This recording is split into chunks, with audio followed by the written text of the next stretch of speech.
you pick up your kids and look at them and you're like, damn, that's very, very devastating and dramatic. But the thing that really crept up on me is it's like you defenseless. Your Mhm. mind goes defenseless because you don't know, okay, how do we get in front of this? Were there any signs?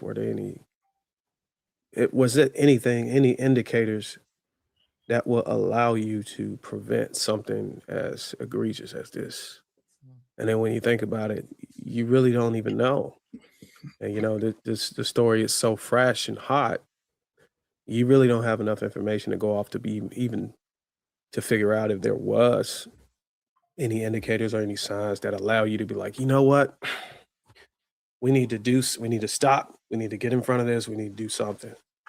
And I just didn't see that, but maybe y'all did. But that's what, like I said, I'm a problem solver. I first thing on my mind is to jump into, okay, where did we drop the ball? Where did we go wrong? How did we allow this to happen?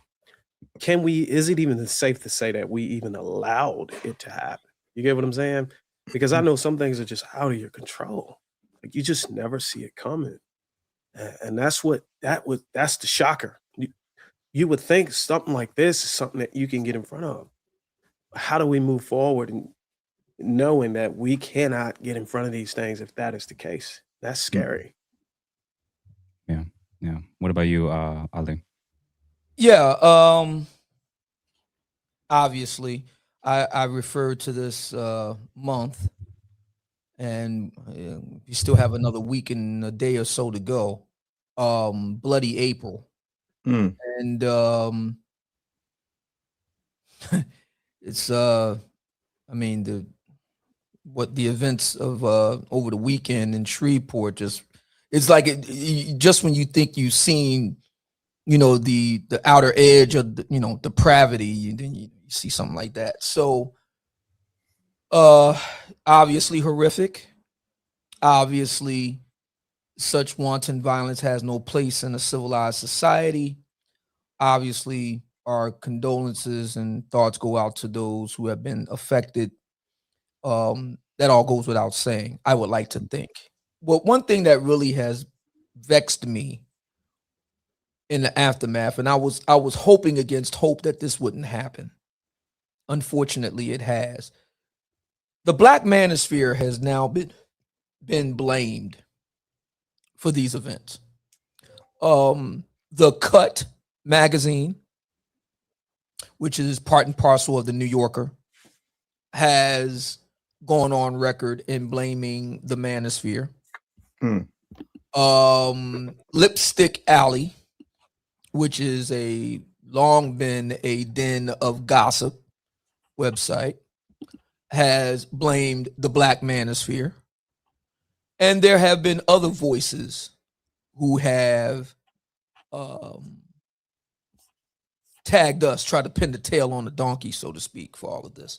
Mm. So I was compelled to respond. And first, I started on my Patreon.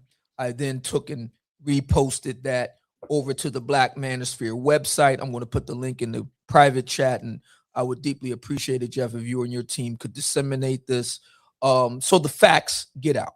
There are very important facts that need to be brought to the forefront on this, and there are things that we can learn from this for everybody.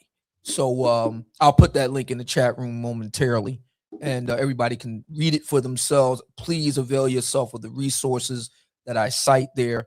It's kind of ironic because the Black Manosphere has been talking about this for many, many years. I've been doing this now for 11 years.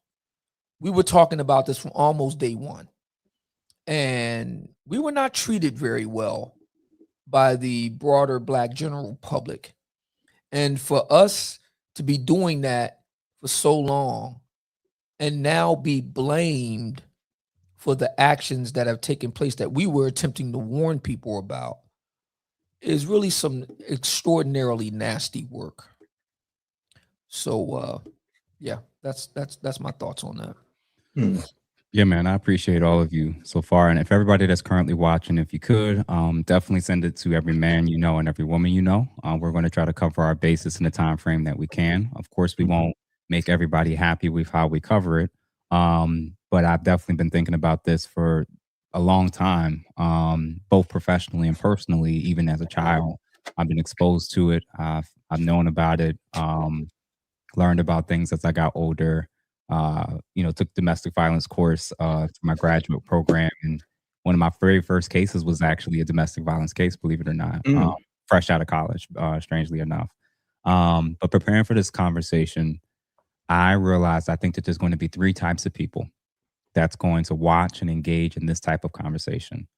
Um, the first type of person or people are going to be those that want us over the course of this entire conversation to focus exclusively on men. Think about men, talk about men, focus on not just the men who did it, but also the men who didn't, what men could have done, what men could have done differently, what's wrong with men, are all men like this? They just want the attention to be just on the men. Mm-hmm. There's going to be a group of people who are also going to want us to do the opposite. They're going to want us to deflect. They're going to want us to put the attention primarily not on men, but back on women, and maybe just focus exclusively on the types of women, the types of men that women are choosing, and do some variation or version, I think, of victim blaming. So there's victim blaming, victim shaming, and then I think there's going to be a minority of people that's going to look for us to probably be able to look at both what men are doing and women are doing that's finding themselves in these types of situations. What are preventative measures? What are crisis intervention measures? And what are some warning signs that both sexes can reevaluate and look at in general and in our own individual lives about how potentially things can escalate and get to this point? I saw Conscious Lee and other commentators jumping on the wave, and I'm going to make sure that I say this as succinctly as I can. I actually wrote it down to make sure I don't mess this up. Being an advocate for men means not downplaying, turning a blind eye, or pretending that this isn't an issue. It is a men's issue. It is a societal issue, and is absolutely a mental health issue. Instructing men and women about how to proceed and move to be safer is not victim blaming or perpetrator excusing. It is acknowledging that people who are in relationships that typically involves at least two parties. That's all that means. So if you've been, and this is the message to the panderers, the extreme feminists who are now using this as a rallying cry to do the usual thing they do when they want to ostracize or target or blanketly blame all black this or all black men. This is for y'all. Just keeping that out there, just for y'all specifically. If you've been big on only seeing men in general and black men through the worst possible lens, please don't put on your psychology hat and think that you now understand men's mental health and psychology when you've shown no interest or part in caring about those things and only viewing men as predators. Allow those of us who are actual advocates, those of us who have actually helped save lives, reunify families, help couples navigate domestic violence cases, and help the women and men that have been victims deal with this publicly and privately. Your concerns are not needed or wanted if your motives for this conversation are coming from a place that you believe that all men are guilty, that all men should be avoided, or that society and women don't have the capacity to help or harm a man's mental health, even within a relationship. If you are going to speak on domestic violence, try your best to actually do so in a comprehensive manner, not in a pandering one, in a superficial sixth grade level of assessment of understanding boys and men and abuse within intersexual dynamics.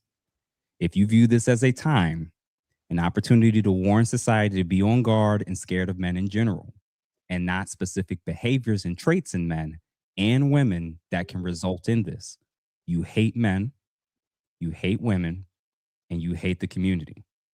If you are pushing for us to be more divided with these situations and stories and not united about tackling and addressing femicide, bidirectional forms of abuse, and disrespect between men and women, blatant and subtle forms of misogyny and misandry, You are treating recognition of humanity as a team sport and not a joint mission. Now is not the time for you to pander. Now is not the time to say divestors deserve to die and that all women can't be trusted and that all men are predators or any other insane thing you can conclude every time somebody dies, and that we just all need to just avoid and stay away from each other. If that's your lane, we would prefer that you remain silent. Please stop talking about mental health if you don't know what you're talking about in regards to how to help address these actual issues. Stop referencing it, stop bringing it up, because you don't know how to diagnose, you don't know what you're looking for, and whenever these stories pop off, all you want to focus on is which side you're going to demonize. You're not actually helping if you want us to only focus on men or only focus on women. This conversation is going to be about relationships, domestic violence, obviously homicide, femicide, and some of the leading causes or potential causes that men and women could be doing knowingly and unknowingly that's contributing to this stuff. So real quick, fellas, I wanted to ask y'all an initial question, man. And for everybody that's currently watching, like we said before, please make sure that you guys follow any of our respective platforms that you're watching this from.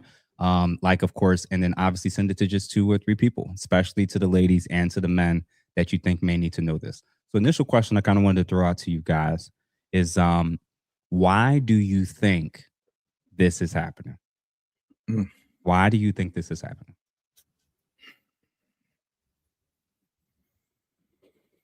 And when you say, why do we think this is happening, you're referring to the unaliving of significant others? Yes. And again, this is obviously a issue across the board when it comes to the final results relating to femicide or specifically homicide in terms of men towards women. But it's absolutely insane when it comes to it happening to Black women. So I want to know what you guys think of why specifically this is happening. Well, I'm sorry about that. Hold on. I would say that I can't confirm none of the things I'm about to say right now, but in my opinion, I believe that the perpetrator or the offender may be going through something that he himself cannot deal with. And of course, it's not the same across all offenders. I think the one in Tanzania, that might have been a heat of passion / hey, I'm about to leave you and take all your money / whatever. But the one with it's really hard to paint them all with a paintbrush. But I think these men are just getting so aggravated, so angry and so upset. And there's nothing else they can do. There's nobody they can go to. There's nobody they can talk to. And ironically, you would often see them unalive themselves. Nobody's really talking about that though. They skip over that. That report is buried under some filing cabinet. But when it comes to laying hands on somebody else, that's when it's alarm. So it's like this thing is going through these men's mind all the time. And when they act on themselves, I'm not saying it's totally fine, but it's really not that important to cover as much. But whenever you start impacting other lives, that's when we got to be like, okay, let's diagnose, let's target, let's label, let's categorize. Whenever it was all the same issue. But because we just left all of these things in that filing cabinet, then we never took the time to study, took the time to address, took the time to dissect, took the time to build programs or whatever. And forgive me if I'm wrong. There might indeed be programs out there for men. But as far as commentary, nobody really allowed their platform to compensate for that side of it. And then what happens is it bleed over to the other side where people start inflicting harm on other people. Now you're like, oh, whoa, don't go there. Just stay on the side where you self-inflict. But when you can't control your mind and your decisions and what's going on in yourself and you start to touch other people, that's when we want to commentate on it so we can push it back to the other side. That's just my own thought on it at a glance. Like I said, I can't confirm none of this stuff, but that's just my opinion. That's just what I'm seeing. I'll say this. I think a lot of times we don't understand in the micro what it means to be a man in this society, because we have to continue to build and provide no matter what we're going through. One of the things that I find interesting as a father of daughters, I don't have any sons. I'm not like Darwin. Darwin has, an army of minions over there, and they're wonderful. They're wonderful little boys. But my conversation has to be a little bit different. And what I tell my girls is this: while I go out here to provide the opportunity for you to have whatever righteous opinion you have, let me ask you something. While your mental health should be your top priority, if something happens to your mental health, how does that affect your lifestyle? They told me it doesn't. I said, if something happens to my mental health, how does that affect your lifestyle? Oh, we're screwed. Bingo. But we don't put it that way. I am at almost 50 years of age at a point where I tell young men that I mentor, and I don't know everything, but I know what has worked for me, and I know what I wish I'd had in place before I got to this age. And that's, make sure you got a board of directors, a group of men that you can trust, a group of men that will hold you accountable, a group of men that will check on you just because. Because when tragedy strikes, and it will strike, how you handle that normally comes down to the ability to have that release valve. And we don't talk about that. I left my businesses behind for like 6 to 8 months when my brother died, and I had to figure out through therapy and through my board of directors and through my family what that looked like. I was never on the I'm going to go, choke out my family type situation, but there's so much that we don't talk about, and there's no real, I hate to say it, because in a society that's so big on feelings and traumas and triggers, a safe space for men is like saying there is a mouse the size of an elephant at the Elmwood Park Zoo. It just doesn't exist. And when we try to create them, oh, well, men don't need that. And yeah, we do, because we got feelings. We just got to operate differently regardless of how we feel about it. We don't get the luxury of, not still getting up at 2 o'clock in the morning if something goes bump in the night, or if you are, obsidian, if the sirens are whizzing past your window because you've got outstanding warrants. Like, that's just what's going to happen. I bet you his window is closed tonight, though. That's why we don't hear the sirens. Yeah. Very much so. I had to unmute my mic. Yes, I've closed the windows to make sure we didn't have any sirens whizzing by. So yeah. Yeah, man. But Obsidian, I mean, what are your thoughts about why you think this might be happening? I've been monitoring the coverage online, and there's been an interest, a great interest, in attempting to kind of peg this on, patriarchy, which we've talked about on this program, and this idea that black men have these ideas and views from on high to put upon the ladies. And I've also heard a backlash.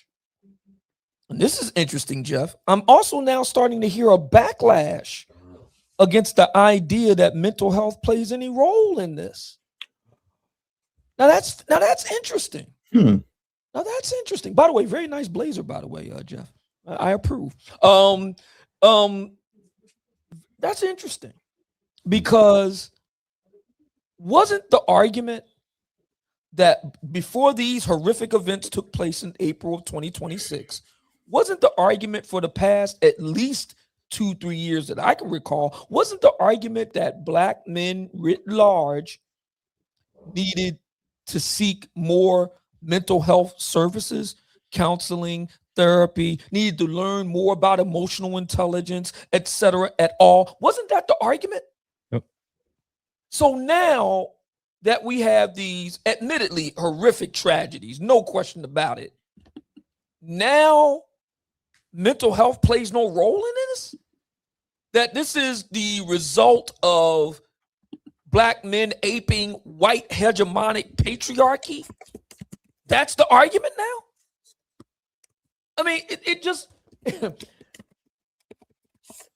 the need to, you know, I'll say it this way. You know, as everybody knows here, I have been very, very fortunate to help create what has become known as the Black Manosphere Conclave. And almost from day one, we made it a concerted effort to address Black male mental health issues from day one. We sought out brothers like a Jeff St. James. And let me tell you something. Brothers like Jeff St. James are rare because the field of mental health in its various guises, not only is it female dominant, I mean, we're talking like 80%. Okay, doc, don't take my word for it. Google it yourself, look it up. And that's not controlling for the color factor. Now, when you bring it to Black American society and brothers like Jeff, they're very few and far between. And of those brothers, because many of them are what we would consider to be, I'm trying to be very diplomatic here, generous, progressive, if not feminist themselves, then feminist aligned, etc. For a brother like Jeff to be Black male interested, Black male aligned, and so that's very rare. We really gone to the ends of the earth to find brothers like Jeff, kosher clinician, Professor Odie, and we're still searching. We're trying to get as many brothers as we can to really get our arms around the idea of Black male mental health. Now, this was going on for years before the events that took place right now. So that's the reason why I'm saying it feels like a slap in the face. And I often say that the most gaslit person in America is the Black man. And this is proof. So for years, we have been told that you need to get therapy, you need to develop emotional intelligence, Black men need to go seek Black male mental health. The Black Manosphere Conclave, on our own initiative, independently funded and operated, ran top down by Black men, seeks out Black men like a Jeff St. James. And now, with these horrific events, now mental health has nothing to do, even though we have evidence of these brothers suffering from severe mental health issues. Shamar Elkins was hospitalized at the Veterans Administration Medical Facility twice. Now that has nothing to do with it. It's all patriarchy. Do you see what I'm talking about here? Mm-hmm. Do you see the gaslighting? And this is routine. This happens on a daily basis in the Black community. Incredible. And I just want to add one more thing, Jeff. Mm-hmm. This might be unpopular, and I'm gonna try to say this as safe as possible.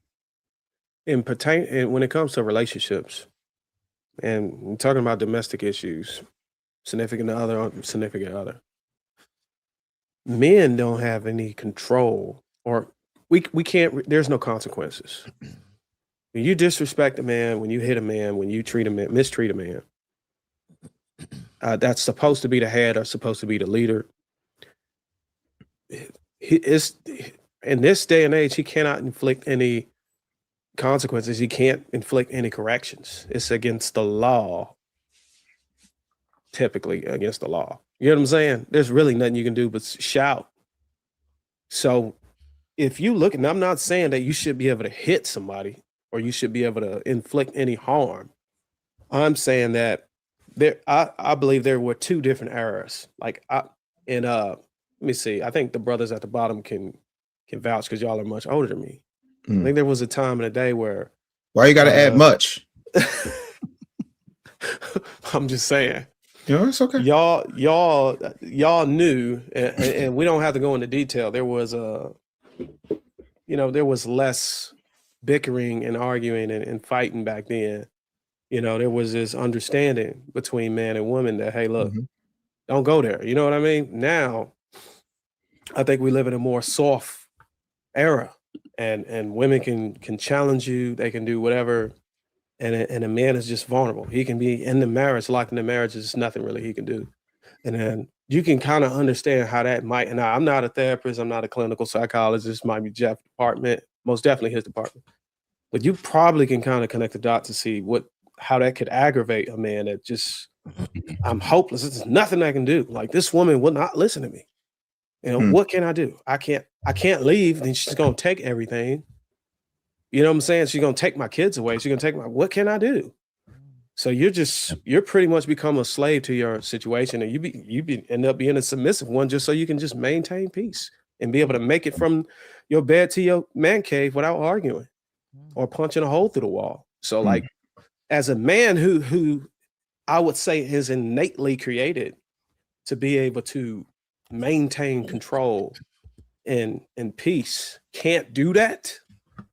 That's gotta be a conflict, a psychological conflict, based off of how we're naturally wired. You get what I'm saying? Mm-hmm. So like, how you supposed to rewire that in your, like, I'm thinking some of these guys are not able to rewire that so they can bypass that, and it's causing an explosion, so to speak. Seeing as though I'm much older, I figured I should address this. Hey, look, no shade, bro. No, it's fine, young man. That's all right. I think the best way you handle this as a man, right? Because yelling and screaming, because now we're in an age where you can't do anything, like you say, you're being verbally abusive, this, that, and the third. So if it were me, hypothetically, the first thing I'm going to do is say, hey, this is what's happening. This is the disrespect I don't tolerate. Happens again, then at that point you have to be strategic. And a lot of us do not react. We do not respond. We react. And see, response comes with planning. And planning looks like getting a family lawyer who's a woman. Also making sure that you have a therapist.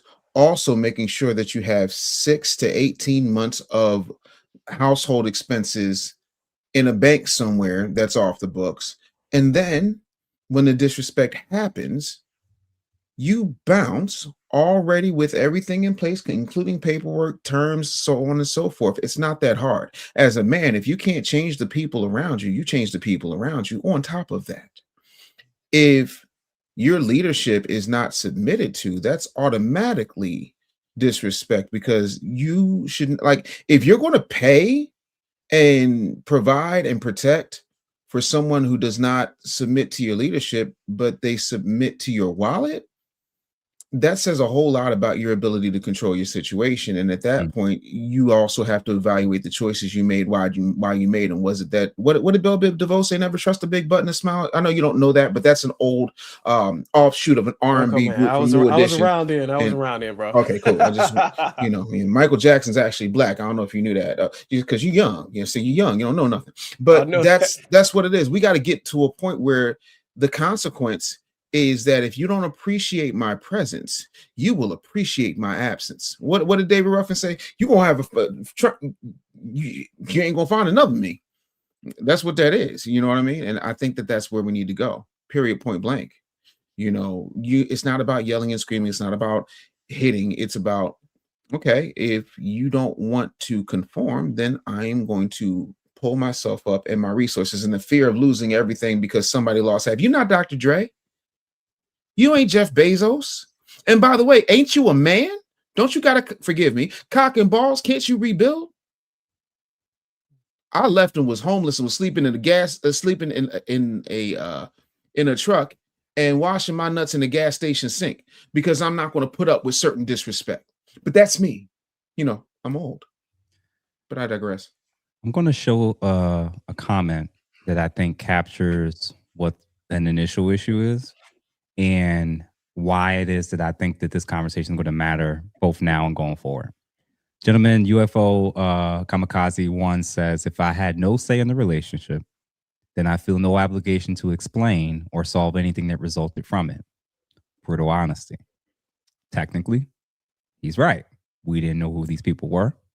The overwhelming majority of us are talking about it, don't have any relationship with them at all. But when we have these types of conversations, because we're going to have people in the chat who's like, oh, you're going to be blaming women or you're not doing enough to talk about the men. I'm going to reiterate for everybody that's watching right now. If you're not trained to actually help with this, if you don't work and do it for a living, you don't even know why it is that I'm about to say what it is I'm about to say. And how the attitude like this is part of the issue. It isn't necessarily about blame. It is about corporal understanding of looking out for each other in different ways to try to reduce the odds of this happening.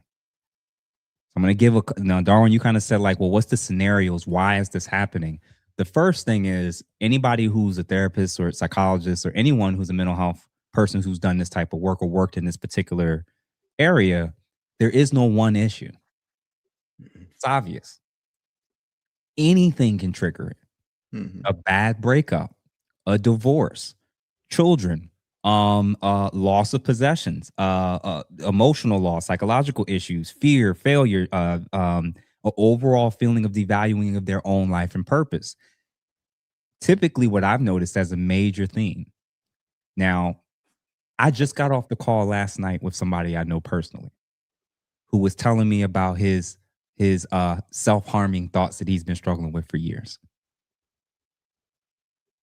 The week before, right after the funeral, a family member was telling me to check in on another person.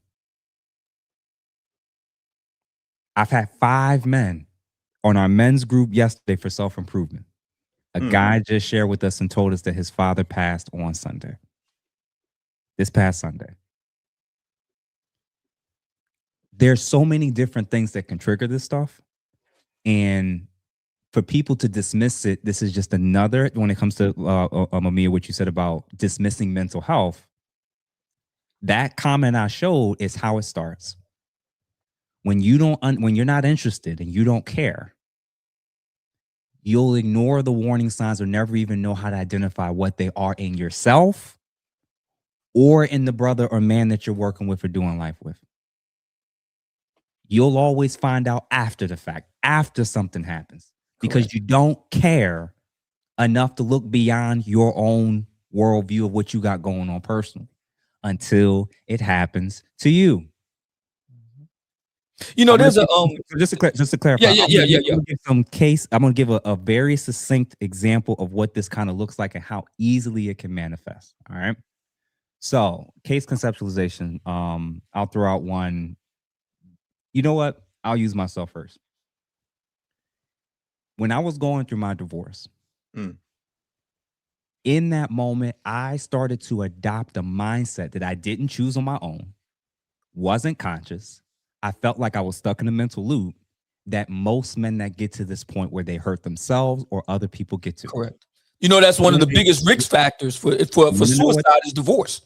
Yes. And you want to know what that mental loop is that most of these men, and really people who end up doing this, whether it's men or women, but specifically the men that we're talking about, there is this particular mental loop that they get stuck in that they can't unsee. Often until there's someone intervenes or there is some intervention of some kind. That mental loop is a script in their head that says, life sucks. Life can't get any better and it won't ever be able to improve from now. Correct. So think of it this way. When you feel like you're about to lose your marriage, access to your children, your home that you spent 20 years or 15 years building equity in, half your resources, potentially having to live out of your car, the respect from your peers, your friends, and God forbid if the divorce isn't amicable, because oftentimes and a lot of times it's not, and they're not looking at it as a means of let's just be fair. We're now looking at each other as adversaries and enemies and going for the jugular. I have had men talk to me and say that if I fought for this, if I fought for custody, if I fought for 50-50, if I did this or did that, she said and threatened me with, I'm going to say you touched the kids. Wow. And they'll automatically believe them. Yeah. she said, I'm gonna claim that you put your hands on me, even when they were bidirectional when it came to putting their hands on each other. Correct.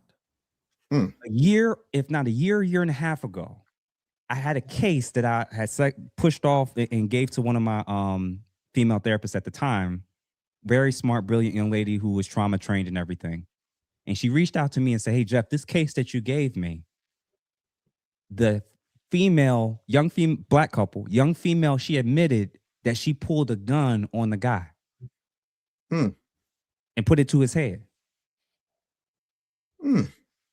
Now, question. How do you think he was safely going to be able to lead this relationship? Wow. When we get to not just men's psychology and men's behaviors, that can be dangerous, that could be concerning and can lead to these outcomes. People always want to leave out the other half of the part, that there's also another party in the relationship. You have to, if you're not practicing good, you're not doing good clinical practice. If two parties walk in and you're talking to one party the whole time. For those of you who've never developed an action plan for both parties, you don't even know, panderers, Jazz, all y'all that's in these comments and doing all this stuff, you don't even know what you're talking about on how to save people's lives. I'm actually sick of this shit. Y'all still viewing this as a team, picking a team sport shit. You've not saved people's lives. Men were in prison over stuff like this that I had to work with and hear their stories of how they got to this point. You don't care about how they escalated to get to this point. You don't care about what happened to them for them to think that this was fine. You don't care about who was doing what and who initiated what and the things that were said to them that snapped. You don't care about none of that. You just want to own it at men do bad things. When we look at the stats and you start actually correcting things, a lot of times what's actually happening that leads to some of these situations is bidirectional violence. I know it's the thing that ladies want to avoid. They don't want to talk about. They don't want to acknowledge. But bidirectional violence is already a huge thing that Dave kind of hit on. As a starting point, ladies and gentlemen, if you're noticing that the person that's sitting across from you or the person that you're trying to do life with has a lot of warning signs, which we're going to get to and go into for males and females, recognize that the initiator, if they are a female, they can initiate it just as much as far as bidirectional. You know what? I'm going to say it plain, make it simple. Women are not more likely to experience violence in intimate relationships. They're more likely to die because of it. Correct. When you don't know that, Jazz, when you don't know what you're doing, when you haven't taken the courses repeatedly, the trainings, and you just want to say man bad, woman good, you don't understand that if this dynamic is the prevalent, this is the standard when it comes to domestic violence between men and women, and oftentimes it's actually female initiated in terms of initiating the physical contact. Ladies, what we're going to watch is a clip. A lot of you keep saying men are predators and men are dangerous, but then when your mouth and your attitude gets going, you forget that. Bloop. You forget that men and women actually aren't equal. If men are as dangerous, volatile, so scary, if men in general, period, are so bad, on what planet do you think you can talk to and put your hands on and destroy property and stalk and throw things at men because he cheated? Because he's looking and talking to another female. What we don't talk about is when we find out more information, when couples are going through divorces, when couples are going through separations, even when domestic violence situations are happening, oftentimes, not always, because there are guys that just go off the handle just because, but more often than not, it's actually an antecedent going on. There's something that happened that triggered to justify why she thought she could move, talk, and act in such a way where she thought she could say what she wants to this man, do what she wants to this man, and because he cheated, because I'm mad, I can throw furniture at him, I can throw dishes at him, I can burn his clothes, I can do this, I can do that. No, you can't. Because sometimes the outcome is this. You females, y'all don't know about those of us that's guys that's been called in families and friend groups that had to be called. And then when we arrived, we found out about all the stuff she was saying and doing before we got there that got it to that point. You call my phone talking about this guy's punching holes in walls. We're telling your ass to leave, but you want to win arguments. We're going to get to the psychology of what men are doing. And I'm going to, and what Dave said and what Ali said, Darwin said, we're going to get to it when it comes to divorce, children, loss of possessions, loss of status, and how that can't be worth your life and the life of the children and the woman you're with. As weird as it sounds. If my wife decided, this is what this actually means from a I'm telling you guys, this is the frame of mind I have to teach men from a reference point so that they understand what it means not to crash out anymore. That means if your wife wants to leave, if your marriage is going to be over, if she wants to take sole custody of your children, that's still not worth your life. Correct. Period. Point blank. Hard, as crazy as that sounds. Correct. She can take and rob you of everything you built and created, whether for good or bad or revenge reasons. Divorce, children, loss of it all. It's still not worth taking your life, your woman's life, and the life of your children. Correct. But the problem is that the psychology is that for men now see a lack of value in their own life, it's not a hard intellectual leap for them to assume the same for the people around them. Correct. This is why when we're going through stuff, when they're going through stuff and we do assessments, we do homicidal assessments and we do self-harm assessments. We look at a variety of different things, access to weapons, previous mental health issues, previous diagnoses, if they're currently on any medication, who's all around, who knows, who can they go to, how can we proceed if we're going to do this in a separation route? You don't do or walk through people with any of this stuff, but you got so much smoke about what we need to talk about and how we need to talk about. How about you shut the hell up? So when I say, when it comes to domestic violence and homicide, if you're not talking to both parties about being preventative measures, because what Dave said we're going to get to, ladies have a type that increases their chances for experiencing this. We're going to get to that. Men ignoring things and letting things slide leads to this. I'm going to give y'all a quick example. Y'all remember Rihanna's face during that domestic altercation with Chris Brown? I do. Sure do. I do. How did it start? She was going through his phone and accusing him of being with the manager, and then she started putting her hands on him, and then It's not saying that Chris Brown was justified at all. What I'm trying to get our ladies to understand is Rihanna could have been dead Easily. over One false another move. female because she saw something in the phone that she didn't like and she thought she could get physical with him.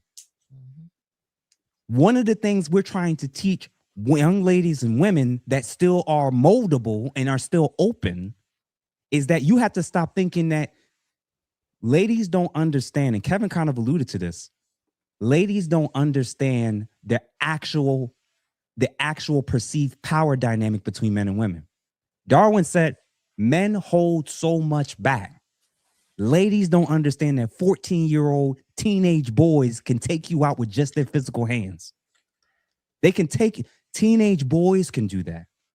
So when y'all act the way y'all do and talk the way y'all do and either don't understand the man in front of you or don't understand men, period.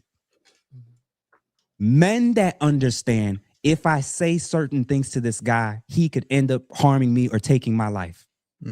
You ladies don't get that. So I'm going to play this clip real quick and then we're going to jump back into it. Provoke the hell out of you. This cause you to be thinking horrible thoughts. but you can't respond to that. That's what being a man is. See, let me tell you something, man. We done got to the point, we got a whole bunch of young men out there who really think men and women are equal. You do. You really think men and women you believe you believe the hype. You were raised by women. You saw your mama work like a man. So you treat women just like they're your equal. And women, you played a part in that, haven't you? You played a part, haven't you? You've told men you don't need them. You strong, independent, don't need a man, and you can do it all by yourself. And some of these men believe you. And so now, along with the fact that you've had a lot of men who've been raised by mothers and don't really have a fatherly or masculine role model anywhere in their life or the upbringing to pattern themselves after, because a young boy, he picks different characteristics from different men that he's around as a young boy. That's why you need to have men around. And depending on the men that are around you are going to determine what type of characteristics you have. You come from, if you grew up as a young boy seeing other men who are hardworking and dedicated and patient and kind and tolerant, then you're going to pull some of those different character bricks out of those men, and you're going to build your character with that. That's how that works. So if you don't have any men around, then what's going to happen is you're going to take your character bricks from the women that are around you. That's the next available guess. And I'm not saying that some men, they have mother and father, they pull from each. But like most men pretty much pull, they grow up pulling their character and bricks and their impressions of what manhood is from other men. That's why football coaches, uncles, older cousins, big brothers, teachers, that's not just football, all kind of coaches. That's why these people are important, neighbors. Because young boys pull their character from those men. So if you grow up and you watch your mother resolve issues the way a woman typically resolves issues, that's how you're going to resolve issues. So you basically are a man. You have a man's body, and you have a female coping mechanism. You have a female conflict resolution program in you. So you get emotional and you lash out. And I'm not saying all men raised by single mothers are like that. That's not what I'm saying.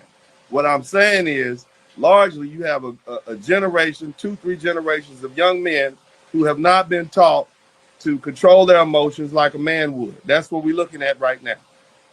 And so now when you get a situation with a woman who you think she's equal to me, this is what society says, you treating her like a man. You want to unalive her because you want to beat her. It's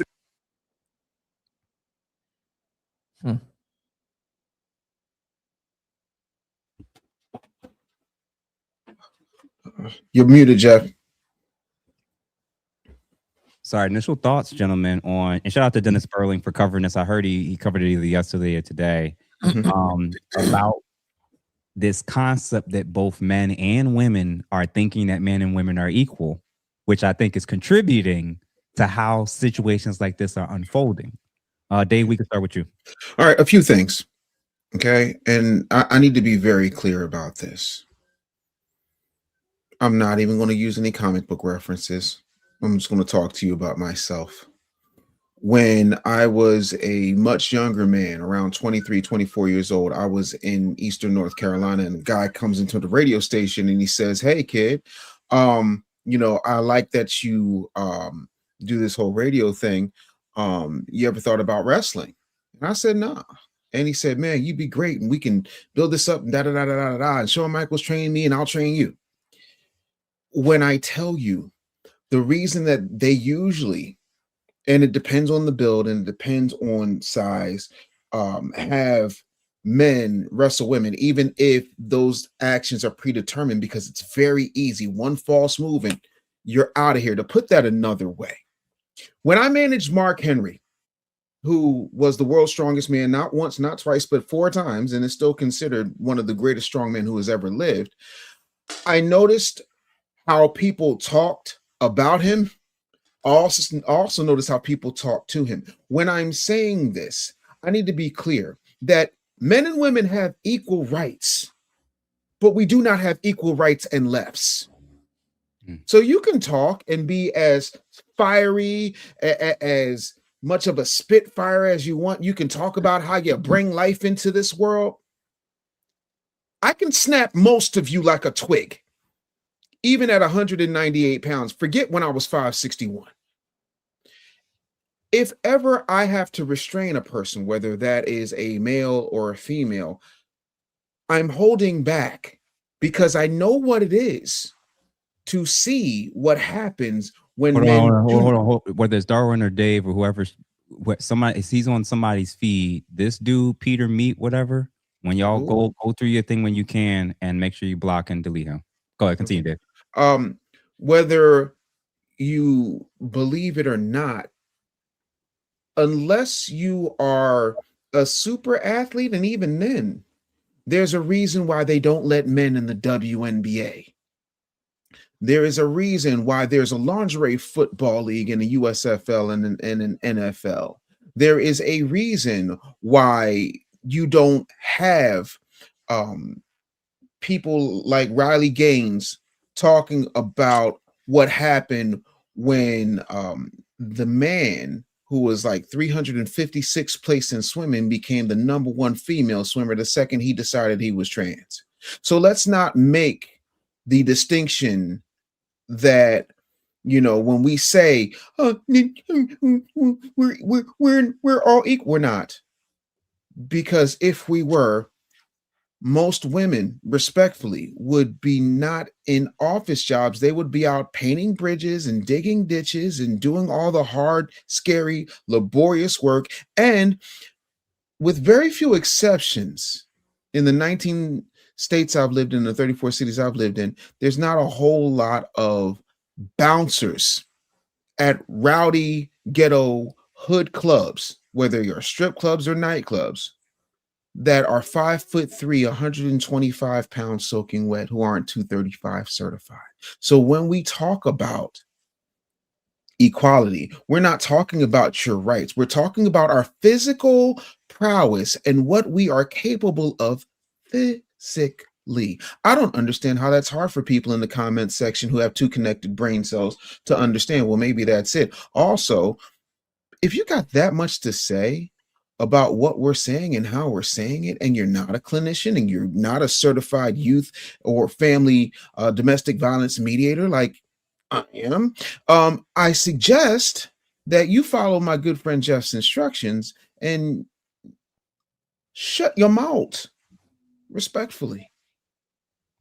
What about you, Mamiya? I'm inclined to agree. I think that like I said, there seems to be, it's very disturbing to me to want to make this out as some type of institutional or structural problem rather than a severe mental health problem, even though we have documented evidence that this is the case. And it's very, you know, a couple years back there was a case of a black woman named Shabri Rawls, who was a therapist, and she came to prominence on TikTok because she, um in my opinion, as a layman, I mean, she, you know, pretty much violated all kind of ethical canons and the powers that be in the Buckeye State. That's where she was. She was in Cleveland at the time, and working out a facility there. They agreed, and she was swiftly fired. But that really lit the fire under me and my brothers Shannon and Theo to really get deadly serious about black male mental health and getting brothers like yourself and others involved. And I thought that we were making progress, but this situation this month and its aftermath really, it's very disturbing to me that I read a post on Facebook from a sister who is another psychologist, who said that this was not mental health, but the result of patriarchy. And that deeply disturbed me. That Man, deeply disturbed me. I'm gonna say this, and let's be consistent. Whenever y'all hear something where people take a individual man doing something bad and they call it the patriarchy, but when women do the exact same thing, she's treated as an individual and it's not systemic. They don't call it the matriarchy. They don't call it a product of feminism. She's just an individual woman that did it. Once you hear that, you know what type of time they on. To be fair, so the game is when an individual woman does something like that, it's reflection of her. But when a man does it, it's a reflection of the patriarchy. So for instance, children are much more at risk in terms of abuse and death at the hands of women. They're the primary caregivers, and I think the elderly as well. It's women that are, their greatest threat is men. So no one would say with all this epidemic of women harming children, that's a reflection of the matriarchy. That's a reflection of feminism. But when a man does it or a black man does it, this is a reflection of the patriarchy. So you already know they're looking at it through a gynocentric, femcentric lens. When a woman does it, I have explanations and excuses. But when a man does it, there's this whole system. So we'll set that foolishness aside. The first thing that I think would be very, very helpful, any man or woman that's watching this or listening to this, I think everybody should take a domestic violence course. Dave did it. I did it. A lot of people are adding and talking about and saying how things should be, and they don't understand the dual nature. You ladies that don't understand why we're even talking about women in this moment don't understand the psychology of the victims that causes them to stay longer than they should. Because if other people do find out, sometimes you don't realize other people have told them to leave. Other people have offered them to stay with them. Other people have tried to intervene. I'm going to give my own personal examples within my own family and friend groups. I'm not, without going into any details as far as specific names. Broken TVs, holes in walls, going to guys' jobs, lying about being pregnant, lying, weaponizing and threatening to call the cops when they weren't at risk. That's just in my family. All women. And the guys in my family on both sides, a lot of bodies have been collected. So when we get called, the expectation is something has to happen. So when we're trying to explain to you that if you understand the bidirectional nature of what's happening in domestic violence disputes, the starting point for men and women beyond going to a domestic violence class is knowing when and how to leave. When and how to leave is a starting point. Because a lot of people don't know this, and it makes sense to me why you're so gone. Just talk about the men. Just talk about the men. If the ladies knew how to leave, knew who to go to help them leave, if every single one of these men, if they had a track record of doing and saying particular things that were putting them and their family at risk, if they knew how to leave earlier, they'd still be here. But you want to say that we can't talk about what women can do different, and that's why they're dead. Dummy. Because you keep thinking that it's just men, it's just a patriarch, and it's not a mental health issue. What do you fix with that? If the goal is to fix relationships and marriages and the community, you can't just tell women to just stay away from men and only talk about men being bad. How does that solve anything, idiot? So the starting point is we have to figure out how to help people understand what are the emotional, physical, and social cues of warning signs of a person that has the propensity to cross certain lines to the point of no return. Because a lot of the people that trigger some of these things may not do it physically. What Darwin said, there's men that sit there for years and take things, and instead of leaving and dealing with the consequences that comes with that, they try to endure, or I'm just going to stay stoic.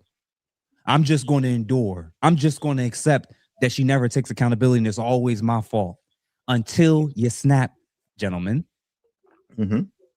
So the manosphere is about teaching men about making wiser decisions about the type of women that you even engage with sexually, romantically, and especially with having children in marriage. That's the whole point of the manosphere, is trying to tell men, if you're with a woman that's bringing out a certain side out of you, option A is to go to therapy and figure out what is it that's being triggered in you from your past situations that's now manifesting with her. And B, if you realize maybe it's not as much you as it is she's not in a healthy space to be in a relationship with, you don't proceed past go. This is why when we talk about respect, ladies don't understand respect until they're dead. They still don't get it. They still don't get it. This is why they think that they can keep. If you ladies understood all the videos of everything that we're talking about, you wouldn't even argue with men in public At all. let alone private. But you don't get it. Gentlemen, if a woman won't listen to you, she's not for you. Correct. If a woman equates your instruction with being controlling and abusive just because you don't want her doing all these girl nights out and you don't want her wearing all this provocative clothing, she's going to interpret your restrictions and your boundaries as controlling and abusive, and you're going to interpret it as she doesn't respect you and doesn't like you or love you. What do you think is bound to happen if those two parties don't change their mentality but still stay in the same roof? Correct. A man living with a woman that doesn't respect him, and a woman living with a man she doesn't respect and doesn't think she needs to listen to. What could potentially go wrong? Everything. This is why when you don't know what the warning signs are, when you don't understand when to leave, when to give pushback, when to communicate in a healthy manner, you'll get so lost in this list of stuff until it's too late. Imagine experiencing one or two of these things and then drawing the line in the sand and telling your wife or significant other. I'm going to give myself as a personal example so people can get what I mean.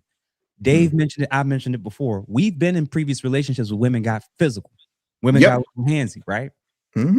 I've dealt with women previously who's made up things about me to make themselves look better about why I wasn't sticking around with them.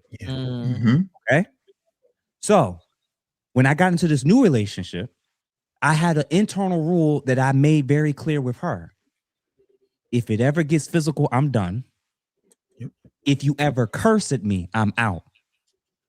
If you call me out my name, it's over. That's going to prevent a whole lot of stuff from us ever getting to the point of me feeling like I'm ready to take her life and she's going to take mine. Right. I mean, and guess what? The rules are the same for me. So that I know for me, with my background, with trauma, with violence, with people who try to take advantage of me or threaten my life or whatever, and the amount of times I've seen dead bodies and the things that can trigger with me, I know my boundary is I will not be in a home or relationship with somebody that doesn't respect me, doesn't love me, calls me out my name, lies about me. All those things are no-goes for me. The point of no return. At that point, I already have an action plan in mind of how I'm going to proceed, and we will never be in the same home or facility or room alone together again. Ever. That means if we have to do pickup drop-offs, it's in public locations. That's it. But see, when you don't know that and you just want to say, oh, just talk about men. No, you have to talk about the relationship dynamic, dummies. So all you panderers that don't know what you're talking about, this is what I mean. The men that struggle with this, they can't compartmentalize the different areas in their life. They see everything as bad and to the point of no return. The first thing you want to do with cognitive behavioral therapy is try to target their thoughts. That part. Bro, how about this? it seems like you can't identify anything positive in your life right now. Mm. But the Mhm. next week, your homework assignment's going to be, you have to identify 3 to 5 things every day that you're grateful for. And you have to spend a significant amount of time cutting off all forms of distraction that leads towards being in a negative space and point. And number 3, you have to force yourself to do something social with other people versus staying in your room for 12 to 18 hours a day. Mhm. I've reduced the chances of him isolating and being stuck in those negative thoughts. I've Mhm. increased his chances to at least start to balance having a good perspective of both good and bad things happening in my life. And Right. I'm getting him moving. Yeah. You don't know, like, case in point, financial control on the screen. Mhm. If we get to a point where me and her are arguing so much about finances, I'm not going to get to a point where I have to feel like I have to now limit her access to the finances and I got to do all this stuff. We can't do life together anymore. Correct. Yeah. If it's jealousy and possession, if it's starting to come out of me or come out of her, and once that's been expressed, when we reevaluate if it's coming from a good place and it's legit, if I'm still maintaining and holding on to these feelings and they're not going to go away, I cannot stay in a relationship with a woman that I constantly feel is cheating on me, or I constantly feel when I'm telling her things that's giving the impression that this is creating these emotions in me, she doesn't care. And vice versa, ladies. When you're staying in relationships with men, if you knew the amount of times that ladies end up dead or hurt because they were jealous or they were going off about a guy doing something with other women versus being like, this isn't meant for me anymore, I got to be out. I'm going to say a shocking thing that I'm now starting to recommend to couples and individuals going forward. I actually don't want people, when they finally made the decision, I am done with this relationship and this marriage. I know, especially marriage, I no longer want you to tell the significant other one-on-one in person. Don't do it.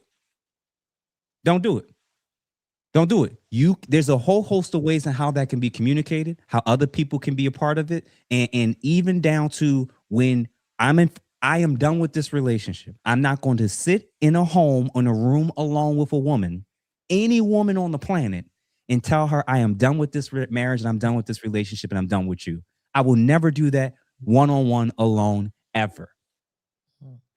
Because you don't know what she's going to say, you don't know how she's going to react, and you don't know how you're going to react and respond when she crosses lines and does things that you didn't anticipate.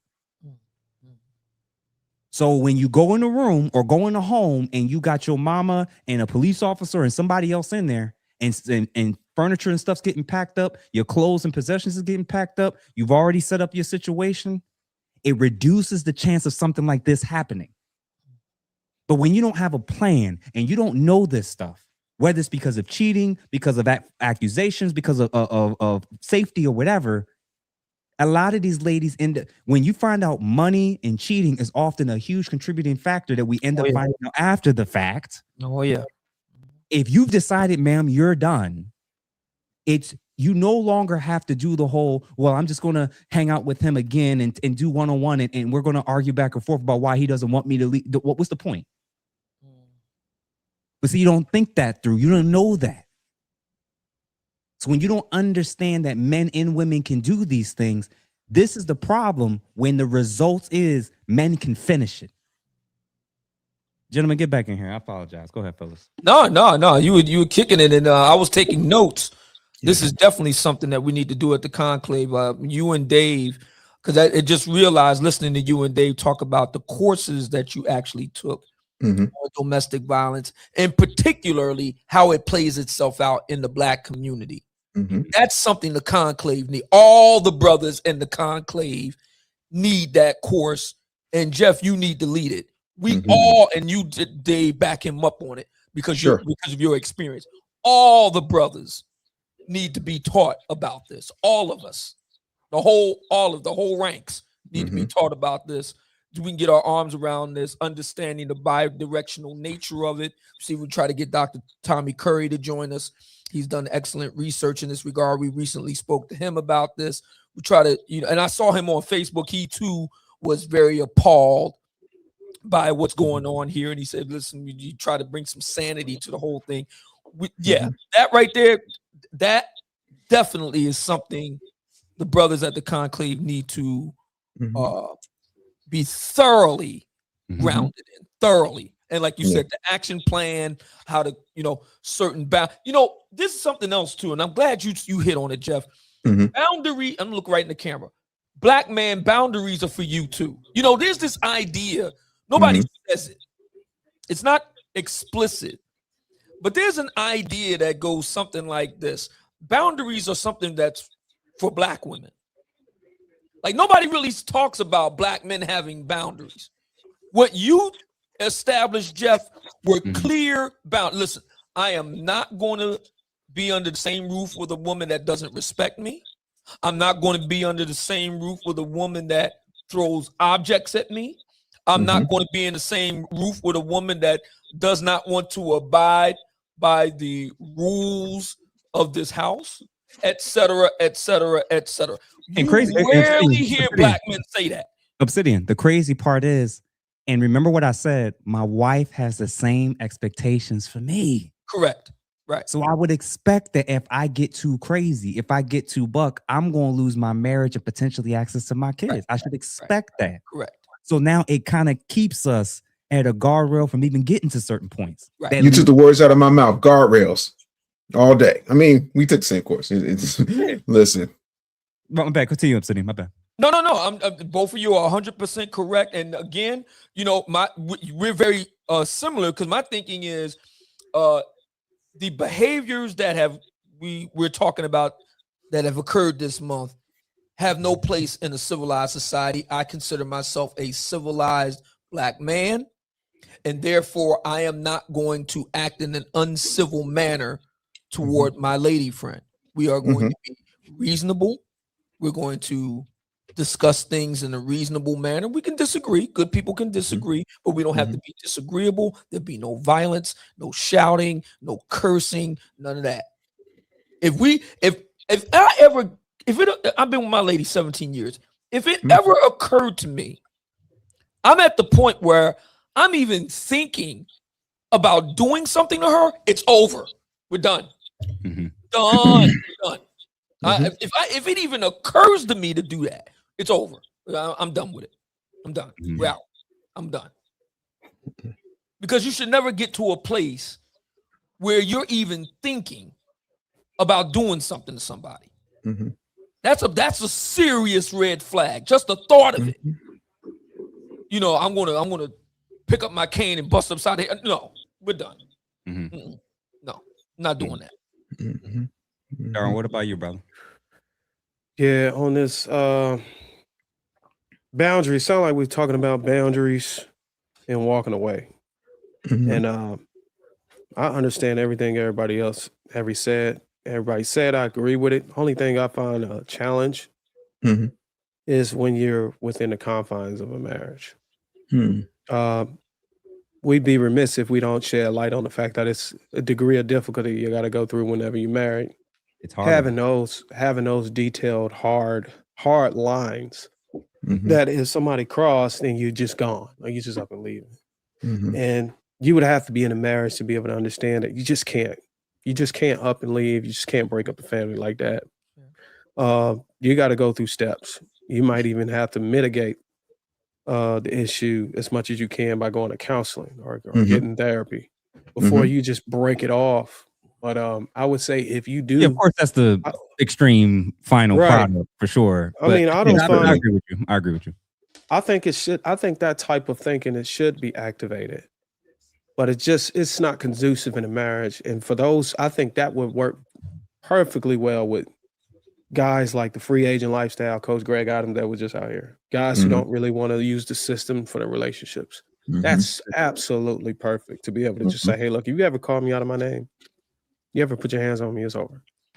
But Darwin, you can just up and leave. You could pack it up. I'll give you a little pushback. Okay. If you establish it early, if you do it before you get married, correct, you're less likely to deal with it in your marriage. And then you're right. If she has a general track record and pattern of not doing it because I've been enforcing it from the beginning, earlier when we were dating, talking, getting to know each other. And I'm very serious about when you start getting teeter and getting close to what territory that I know is going to cost us a relationship. And I'm giving warnings and signs. If and when the rare moment she does do something like that, like you said, most people won't do what I'm capable of doing. But the point is still stands. Mhm. My argument is when people even have it in their mind that what certain things you're doing that I know can cost my sanity, cost my freedom, or cost my life or yours. But we're married. Y'all got to get that out your head, gentlemen. Please talk to him. You have to get out your. What I'm basically saying is the reason why guys snap like this is because they put an overemphasis on the fact that they're married, an overemphasis on how much time and money and resources they've invested, and an overemphasis on the fact that they have children together. That they have a lopsided view where they don't put enough focus on, is this sustainable, healthy, and is this going to cost me or her our lives? So what you said, I agree with. Each man gets to decide what that looks like. Some guys are one and done. Some guys is once or twice and it's a wrap. But I agree with you if you're even open to the possibility. Therapy, potentially somebody having to stay with somebody else, the attention and addressing it as soon as possible with a very severe warning or consequence. When you don't do it because I'm married, when you don't do it because we got kids, these are the types of things that ends up happening, brother. So Look, I'm trying to tell guys, like, no, you don't have to snap your finger and you cursed at me, it's over. But what I'm saying is I've now learned for me that a woman who's capable of doing that, if she's willing to curse at me, she's willing to lie on me. If she's willing to lie on me, she's willing to disparage my name and character. If she's willing to do this, if she's willing to disrespect me to my face, what won't she do behind my back? So for me, that's a Jeff rule. But I've had couples where lines were crossed, things were said, disrespect was had. And we have to see, is this a one-off or is this a repeated pattern that's going to keep coming back? Right. But I agree with you, Darwin. Yeah, it is more complicated. There are more costs. There are more consequences. My argument is whether you leave or go on a break or separate, you have to be ready to do that. If they start getting to a point where once it happens, you make it known, hey, I told you about this. We talked about this. Now, I said I'm going to leave. I might leave, I might not. But now this is the only warning you're ever going to get. It happens. Listen, brother. Go ahead. I get it, and I understand pushback. Totally get it. You know, forewarning them decrease the likelihood. I get it. Once you start dealing with these women, you start getting a number of consultations, and I think you do that with your therapy. You'll notice that at an alarming rate, you can actually, in this culture with these women that we're dealing with, and nobody is absolved from it. No matter how much money you make, your status, nobody is absolved from it. You can tell a woman that, hey, look, don't do this, don't do that. You can coach her up to your boundaries, your restrictions, your pet peeves, the things that you don't want to tolerate. And I'm telling you, brother, once you get married, it's like I don't know, it's like a scythe come through. It's like through a woman's mind. Like once she passed that line with you, it's almost like she knows she can cross that line because you're on the hook. And she's got a number of things that are attached to you that she can rip away from you. So the likelihood of her feeling comfortable doing it whenever when she passed that goal of getting that ring and getting the state involved, is almost inevitable that it's going to happen. Now you're totally right about how do you want to deal with it. You got to be willing to walk away, and just realistic. A lot of guys are just not. It's really, really difficult to do that, to just be able to have that stern and I'm out. You know what I'm saying? With everything on the line. And I'm not trying to say that they shouldn't just because it's difficult. I still think they should. But we do got to acknowledge that it's extremely difficult at that point, and that women are that cunning to perform like, hey, look, I know not to do that with you. I know not to say that to you. Once they get past that goal in marriage, bro, it's like night and day. The contrast is so big. Remember what I said, fellas, if y'all go through and see who this guy is, can you actually block him and remove him from the Whose thing? channel is he on? Peter, I don't know whose. It's not mine. He's somebody. Well, you know it ain't mine. My shit ain't even. Yeah, Even on somebody else's YouTube or Facebook. Peter, I don't see this person, so I'm looking. Yeah, You said that I somewhere in don't. there. 918 it looks like it's when he last commented. Okay, Yeah, and the second question I'm going to throw out there, that I think is going to be very, very helpful in terms of men, in terms of accountability, is a question that men need to ask themselves, and ladies can reflect on as well. But as men, I'm going to ask you guys a straightforward question: are you, as a man, actually built to be around women intimately and especially in an actual relationship? What I mean by that, men love the perks that comes with being in a relationship with women, but especially in a relationship standpoint, the positive aspects. But a lot of men want to still do and deal with all the extracurricular stuff on the side that can result in seeing that other side, bringing that other side out of her. So are you actually built to be in a relationship with one woman or two, depending on how you work it, to where you're not going to live a life that keeps resulting in them feeling like they're being cheated on, manipulated, and causing a lot of drama and potential tension and potential altercations? Is that actually the life you want to sign up for? There's men that are signing up to be husbands and boyfriends and agreeing to be in monogamous situations, but they can't maintain the expectations of what it takes for her mental stability and his. Is that actually are you actually built to be a man that's not going to bring out the worst version out of her? Or do you just want access to sex and a woman to cook for you every now and then? Because that's not a relationship. Fellas want those two parts, but they still want to be able to do things that causes the Rihannas to react the way they did, that causes the Cardi B's to react the way they did. Fellas, what I'm basically saying is sometimes the crazy behavior and reaction is a reaction to something you did. Right. And you doing. A lot of y'all ending up dead or in jail or taking the life of another woman because you don't have the self-control and intelligence and maturity to recognize monogamy isn't for me. Marriage isn't for me. Being a parent isn't for me. Correct. Do you are you actually built up enough to recognize I actually have the capacity to do my part in this? Or am I going to constantly put her in positions to where she could start threatening me? She could start stalking me.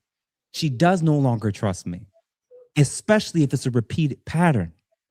Fellas, guys are ending up in this situation because they're lying to themselves. You're lying to yourself. You're not meant for monogamy. You're not meant for marriage. You're not meant for one woman. Be a free agent. And again, there's pros and cons and risks that comes with that. But a lot of these situations, everything I think we showed on the screen was boyfriends and husbands. Yeah. A lot of these men were never meant to be boyfriends or husbands. What y'all think about that? I think it's an excellent insight, and it's something that I've been saying for the longest time. The Black community, and this is a community discussion, as much as there are voices that want to try to just put this off on just Black men solely. It is a community discussion. You know, one of the great things that Black women have successfully done in the late 20th coming into the 21st century is they've redefined what it means to be a Black woman. It used to be largely confined to mother, you could say daughter, but mother and wife, right? Or wife and mother. And then they added on baby mama. But in the era of Oprah, it has changed. Now Black women can be career women, business women. They can pursue other interests alongside or completely instead of wife, mother, daughter, or baby mama. If their life path does not include wife or mother or baby mama, that's completely okay. They can pursue another path like Oprah, for example. Black men have not had that same option. If you listen to a lot of black men, a tremendous amount of their identity is wrapped up in husband, father, baby daddy. A tremendous part of their, and I don't think that this is just something that's I think that's part of it. I think there's an interplay between the internal and the external, between the individual and the culture. I think it is a cultural thing. Black men are very pressured to be a husband, a dad, or a baby daddy. And I've rejected all three. I think part of the reason why, I statement, I think part of the reason why I'm a lightning rod for some people is because I've rejected all three. I think that there are other important things that I can do with my life that do not require me to be a husband, a father, or baby daddy.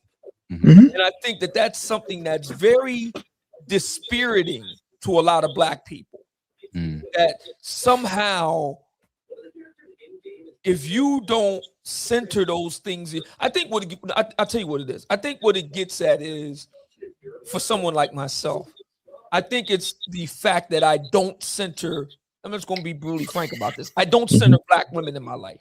You know, when we had on Coach Greg Adams, he said something that really jumped out at me. He said that a lot of black men don't do nice things for themselves. They do nice things for other people, typically women, but in any event, they won't do nice things for themselves. He even went on to say how a lot of brothers will, get dressed to the nines and so on and so forth when they're going out on a really great date to have something to eat with a woman, but then they'll go and eat Taco Bell by themselves.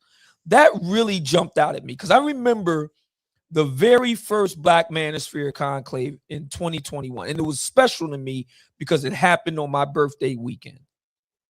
So I'm like indelibly linked together with the conclave. And we were at the Westin Buckhead in Atlanta. And on the ground floor, they had the bar. Actually, they had the Palm restaurant. And the bar was there. And I ate dinner there by myself, suited, booted. And that felt fucking fantastic, man. It felt fucking fantastic. Actually, it reminded me of like a mafia don. I was sitting, in a darkened corner off to myself being attended to by several people. And but it was fantastic, man. It felt great. Now I was joined by my lady the next day. She flew in. I had her flown in. But just being by myself doing that felt fucking great, man. That resonated with me, what Coach Greg Adams said. That really hit me right here because I know exactly what he was talking about. And I don't think a lot of brothers really have a conception of life outside of husband, father, baby daddy. And what these events this month really highlights to me is that you need to have a conception, even if you do decide to take a wife, have children, be a dad, even if you do, you still have to have a conception of your life outside of that. Very few Black men seem to have a conception of life outside of that. I do, as a matter of course, because I've never been married, don't have kids.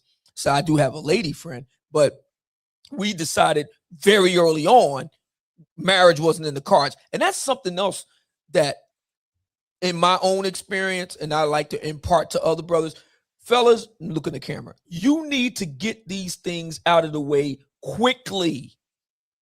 You need to find out once you and the lady in question have decided that y'all like to bump bellies together, y'all attractive, you're attracted to each other. Great. Let's put that on one side. All right, so let's talk about, since we're talking about bumping bellies, let's talk about sex. Do we have the same desires? Do we have the same expectations? Let's talk about money.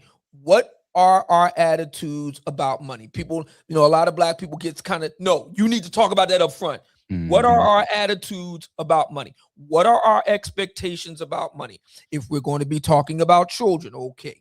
What are our expectations in terms of parenting with children? What are our desires? If politics, fine, because a lot of black women, that's very important to them. Fine, like right off the rip, listen. I vote for Trump. I'm a Republican, so if that's a problem with you, we can end this right here. I think far too many black men are not direct and doing it early and fail faster. Brothers, you need to learn how to fail faster. Too many brothers want to hold on to sisters instead of just getting them out of the way. Create space. That's something, nature abhors a vacuum. You cannot, have two things occupying the same space at the same time. If that sister ain't for you, get her out of the way, make space so that another sister can come in. And you need to be getting things out of the way quickly. What are your attitudes about whatever that is? You want to be married? Great. Okay. What are your attitudes about marriage? What are your attitudes about doing the laundry? What are your attitudes about doing the dishes? What are your attitudes about running the sweeper? All of that. You got to get those. You got to have the same desires, same expectations, same goals. All of those things have to be clearly mapped out early. I'm talking like within the first 3 dates. All of that has to be mapped out. And if there's just too much variance there, let her go, step aside, create space to bring in another one. What about you, Darn? So, if I can remember, your initial question was, are we that type of man, that can create a safe space or be effective? Are we actually built for relationships and marriage? Are we built for it? Yeah, we've been built for it. And I think I'm obviously built for it. I got 10 years on my belt. Nice. Marriage. I'm built for it, most definitely, but I gotta tell you, I wasn't always built for it. And it wasn't that I wasn't capable of it. I was very capable of it. It was just that I was going through a time in my life where I was, I was an athlete, 6'4". It was just really hard to break away from the abundance of, women wanted to allow me to get those, those back shots. So that was tough. All I'm saying is, cannot live by bread alone. I mean, come on. I'm just saying, because once you come up in a society where a growing number of women, because let me just be frank, I was on a Pookie path. And if you ever been a Pookie or whatever, so to speak, then you would know that a lot of women go for those guys, especially our women.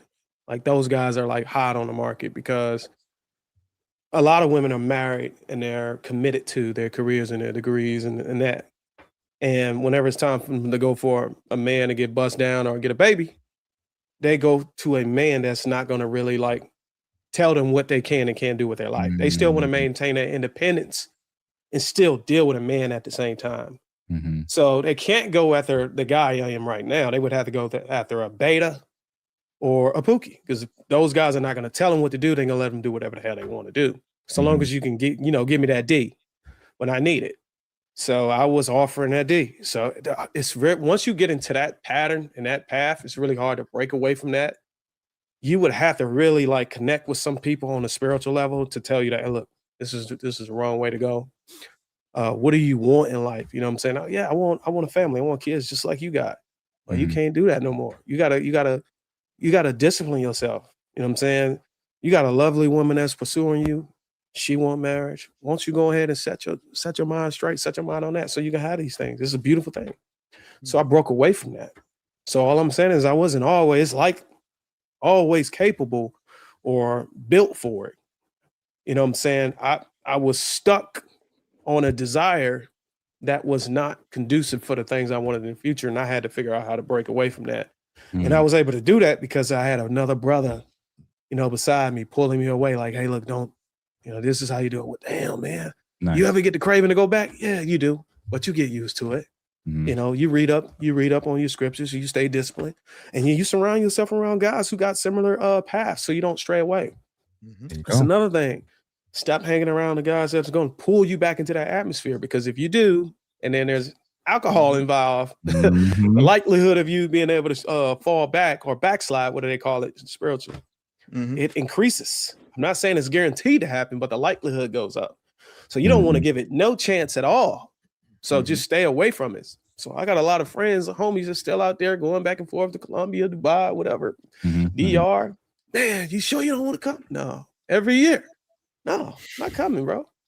So I'm most definitely built for it. Yeah.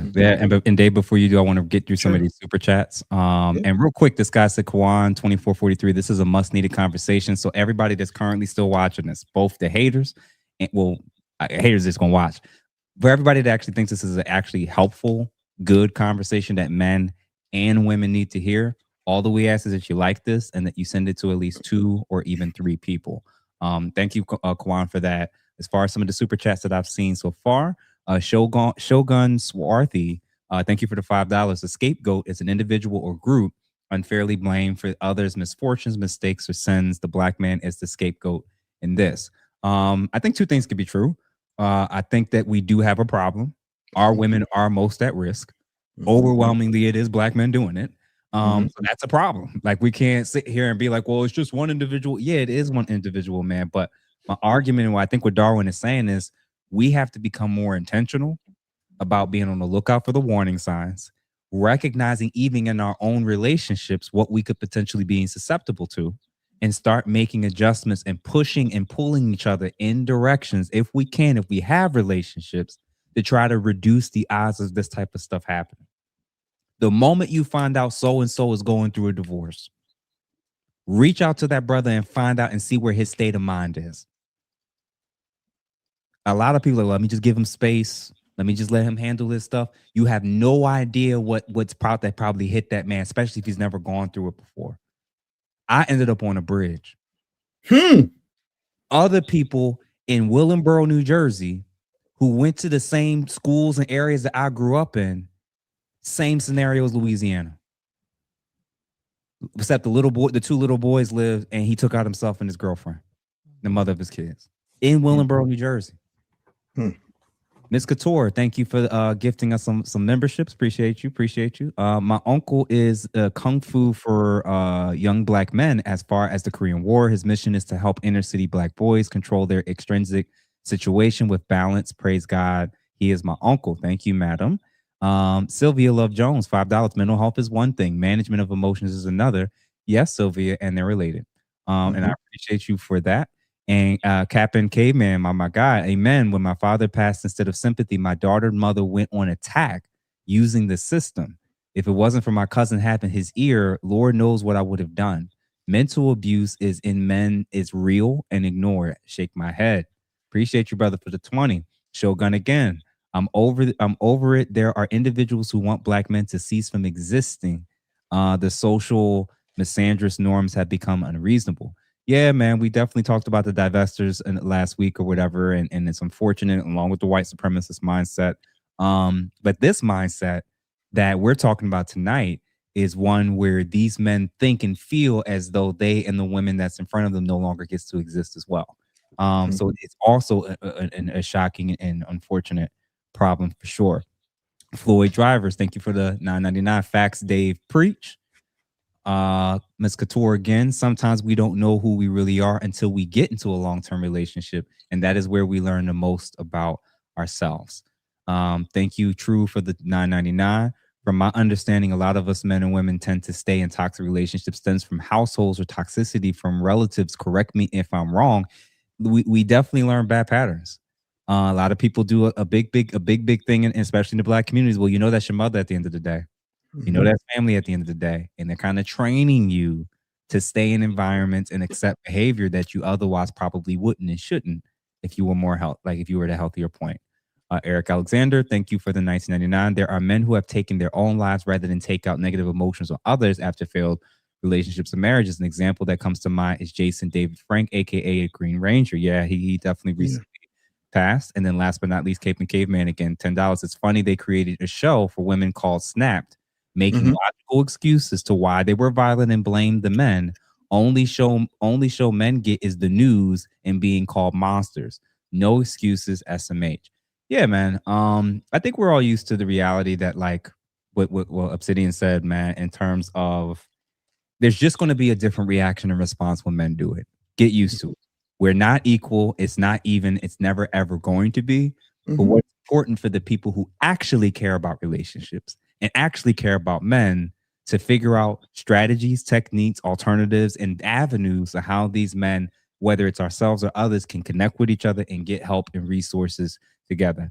Dave, I wanted to kind of run this by you, and then of course with the other fellows as well. Sure.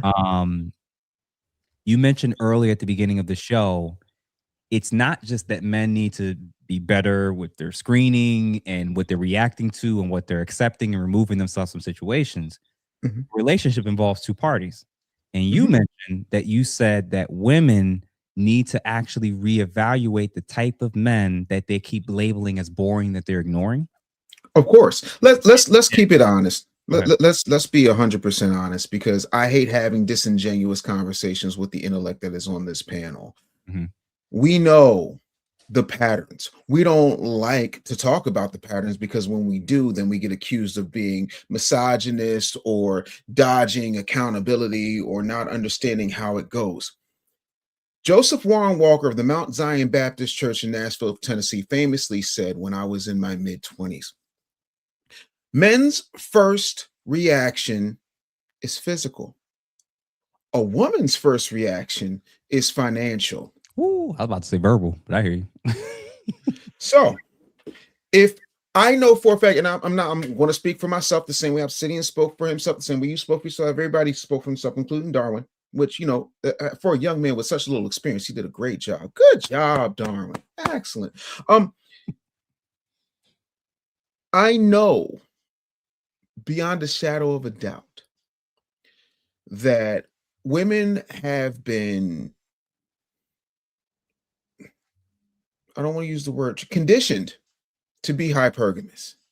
And hypergamy switches from physical hypergamy to financial hypergamy. And it is not until they have had their lower extremities Afghanistan, and what I mean is bombed out and depleted with a horrible pullout like Joe Biden did with Afghanistan, that they start the draft for stepdaddy season. Thus, Mike Jones said, back then, hoes didn't want me. Now I'm hot, they all on me. Having said that, what we don't talk about is the fact that you said that you wanted Pookie. You said you wanted Lamondre to take you through there. You said Sharavius couldn't do no wrong as long as he was clapping them cheeks and putting your legs to the moon. You said that. Oh, Dave, don't they say I need a man to put me in my place? I need a man to yoke me up every now and then. Right, because that's what you say that you want. I will go as far as to say, when you get sick of all of that because you done turned the cheek and both eyes got blacked, now you want to go to safety. Now you want a safe space. Now you want someone to handle everything up to and including the raggedy children that you decided to have with this raggedy man. And that's not saying that the children are raggedy, but the circumstances regarding their birth are raggedy. And you will now hold the man who comes in to the standard that you didn't hold the man who came in. So with that, and I'm not going to take up much more of your time, I want to address the fact that unless you're a grape victim or an SA victim, you did say yes. You went country crock. You shed your clothes, you spread your legs, and you decided to make it clap like Busta Rhymes and Sean Paul on the remix. So when you decide that now you want something different or better, now you want to come with a myriad of all of these expectations. And those of us who put ourselves in a position to be good be upstanding, to not be out here impregnating the world. And when I say that, before I got married, I didn't have any children, including the ones the vacuum doctor sucked out of a woman. It never happened.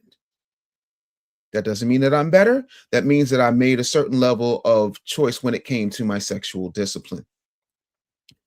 Now, having said all of that, because I have to address this, Jeff, because if I don't, I would be remiss. When it comes to marriage, and again, Darwin is very lucky because in Darwin's world, everything's a utopia.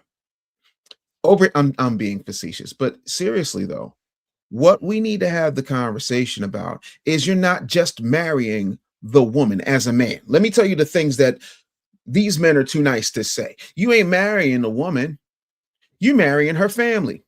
You're marrying her trauma. You're marrying every single suspicious piece of peen she got before you and the expectations thereof that's put on you. You are also marrying her traumas. You're marrying what her daddy did to her mama or did not do to her mama. You're marrying the way that her mama told her how she came up. You're also marrying the dirty, disgusting, grandpa who was a Rolling Stone. You are marrying a Disney-fied version of reality. And then once you get past all of that through counseling, trial and error, all that good stuff, then you have to deal with the fact that 7 years in, the person you were when you said I do is not the person you are now. And the person she was when she said I do is not the person she is now. Can you be married to that person? Because you got to get to know that person. And every day that person changes. I will give you a real world example and then I will land my plane. When I met my wife, I was 17 years old. I was on TV. I was on the radio, young, brash, and cocky. Somebody stopped me. I was having a great time in college because I was 17 years old. We got married in our 30s. I'd, lived the life, all that kind of good stuff. What I'm saying is, even with that, you have to be willing to understand that there is growth and sometimes there is shrinkage. My wife married a 561-pound dude. That guy's dead. I was a radio executive. I'm not a radio executive. I'm working on I finished my 24th book. Like, there are a lot of changes that happened to me and happened through me that she has had to adjust, and vice versa. Can you still be married through all of that? And sometimes, not for me, but sometimes, if you're being honest, and a lot of you, both male and female, will not be honest, the answer is no. And you're staying in it for the kids. You're staying in it because you saw your parents fail. You're staying in it because you don't want the criticism of your sister circle. You don't want the appearance of how the public will view you. You're more concerned about your social media timeline than the timeline that you're on, and the trajectory that you're on that could end you up in jail. Now that I've gotten all that off the table, we still have 8 children to deal with who got unalived, unfortunately, by some knuckle-dragging, mouth-breathing miscreant who needs to be drug out to the street and pumed, in my personal opinion. And I don't want that to slip. But the thing my grandfather would say that a lot of men and women do not want to hear is that an ounce of prevention is worth a pound of cure.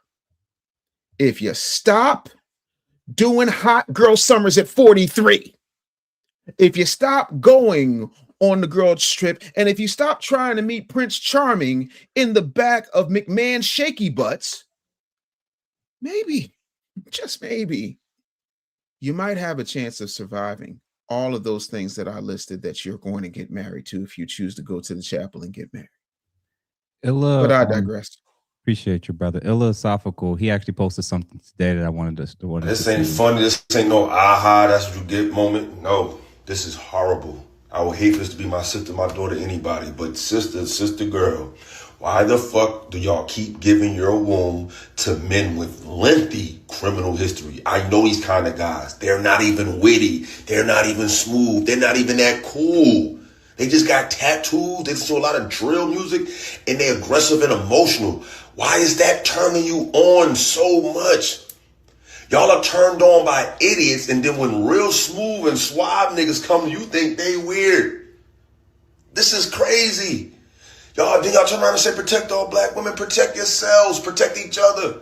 You say protect black women, but then, she can wear what she want to wear. That's not protecting them. Enabling them to do this type of stuff, it's not protecting them. Protect yourself, cover up your body, and stop giving yourself to men with lengthy criminal history. Now she's not even here. Because he's exciting. They want adventure. Look at what they watch.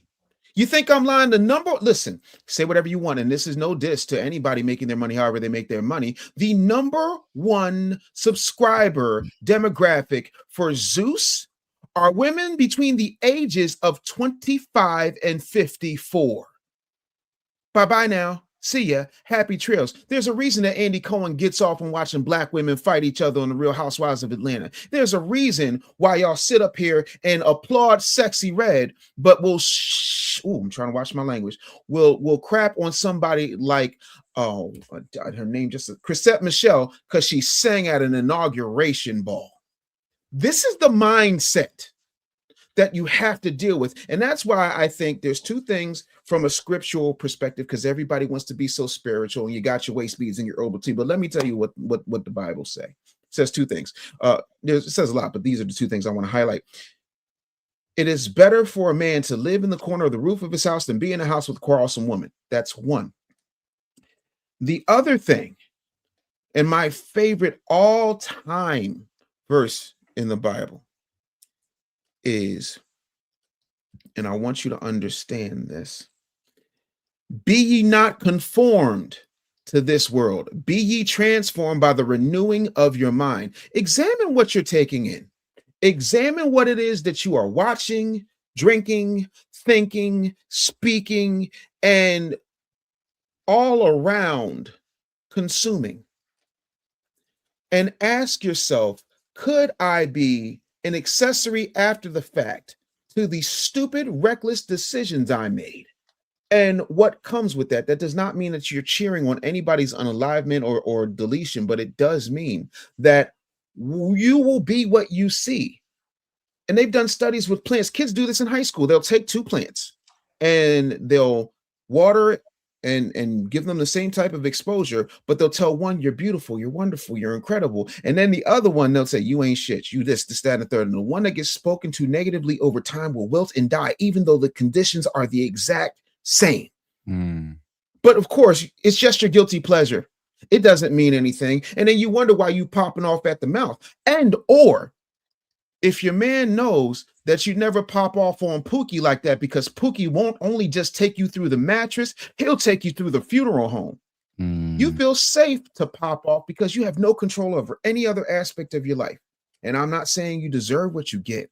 All I'm saying is all men are capable, up to and especially the good ones that you think you can walk all over like a welcome mat because they decided to have you in their lives. See, women, you do control access to sex, but we do control access to marriage. And even with that, even if we commit and give our lives to you, the one thing that we don't want is to feel less than, unheard, disrespected, or you feel like you just going to sit up here and take our balls and play with them like a hacky sack on the quad on a white PWI. It's not happening. So make better choices and be mindful of what you're experiencing and how that experience is affecting your experience in our land. Man, I don't think they can. I'm gonna be honest. Y'all probably gonna kill me for this. I don't think black women are disposed to be able to make better choices because of the situation that they're coming from. Just like we're coming from a lack of fathers, they are too. So imagine imagine how young these women are whenever they start to date and start to bust it open. They are not even having relationships with their fathers.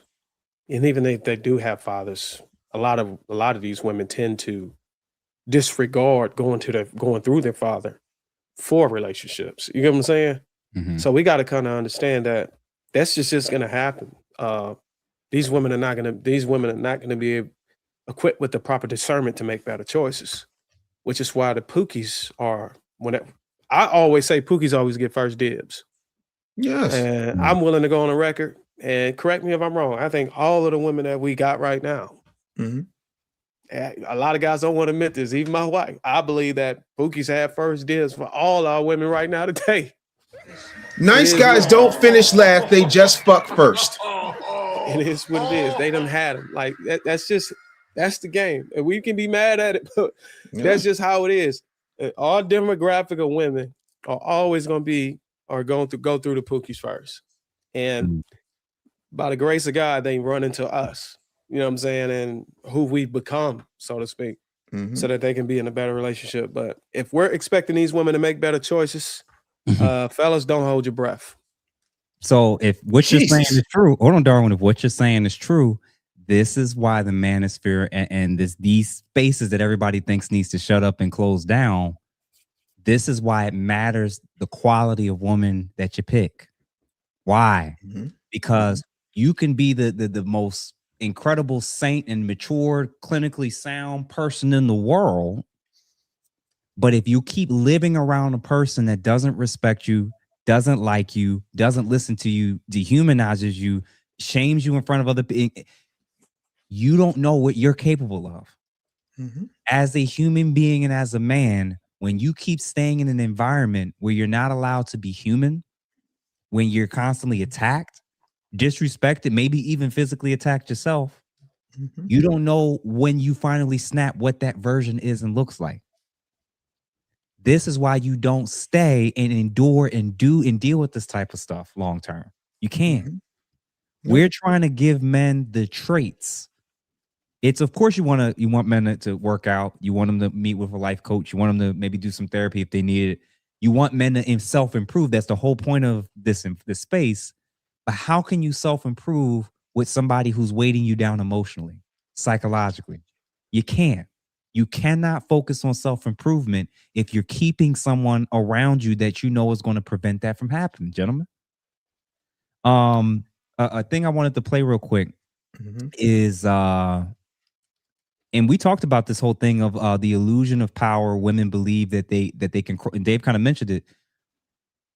And Darwin, you said the same thing. Because of the way our society functions now, women are convinced. You have women like Jazz and others where they can't conceptually understand. So just because she's talking back to him, or because she's disrespectful, or because she's calling him out her name, that she deserves to lose her life or be physically assaulted? No, obviously. But if you don't understand cause and effect, and if you don't understand how you can increase the chances or likelihood for something, it's in your best interest not to do it. Case in point, if I live or work in the hood, does it make sense for me to walk around and floss a Rolex around and let everybody know I got a Rolex? I should have the freedom to be able to wear it anywhere and everywhere. But is it wise and practical for me to do that in an environment where I'm increasing the chances for somebody to rob me? Probably not. When you're doing life with men, y'all have to stop viewing men as other women where y'all can just say what y'all want indefinitely. It's a fact. Beyond, like for example, when women have this mentality, they think that there's nothing they can't do that won't warrant an equal or worse or greater response. We're not saying it's justified. This is why when fathers can't speak on who their daughters are ending up with, some of this stuff can happen. That's it. What we're basically trying to say is there are behaviors and traits and red flags. We already showed up some of them that a lot of times ladies are ignoring because he's attractive, because he got swag, because he has the lifestyle that I want, because my emotions are involved. If you think all these men acted and did these things and there were no warning signs leading up to this, you're crazy. 9 times out of 10, there is a lengthy track record of a variety of different things that escalated over time that got them to that point. So another one that I was going to throw out there is unsafe behaviors in public with others, men and women. What do I mean? Ladies love, and maybe are drawn to the whole bad boy thing. But as a guy, I learned, I used to deal with women, and I would deal with the toxic women, the hood chicks or whatever when I was younger. When I was hanging out with them, I started to notice where they would kind of get real adversarial and aggressive with like wanting to argue with other females or even other men while we out in public. Right. And what I'm trying to get men to understand is when you tolerate women that have no problem going off and acting that way in public, or ladies being with men that you can see he can't control himself when somebody accidentally steps on his shoes, or somebody just is looking at you and now he's ready to fight or shoot somebody, that can come back to bite you. That can come back to bite you, because if they're willing to do it in public, what aren't they willing to do or say in private? Y'all got to start. Listen, man, Cass is not getting it. Cass is not getting it. Let me play this one. My husband. I pushed him. I screamed at him. I yelled until my throat was sore and all the neighbors knew my business.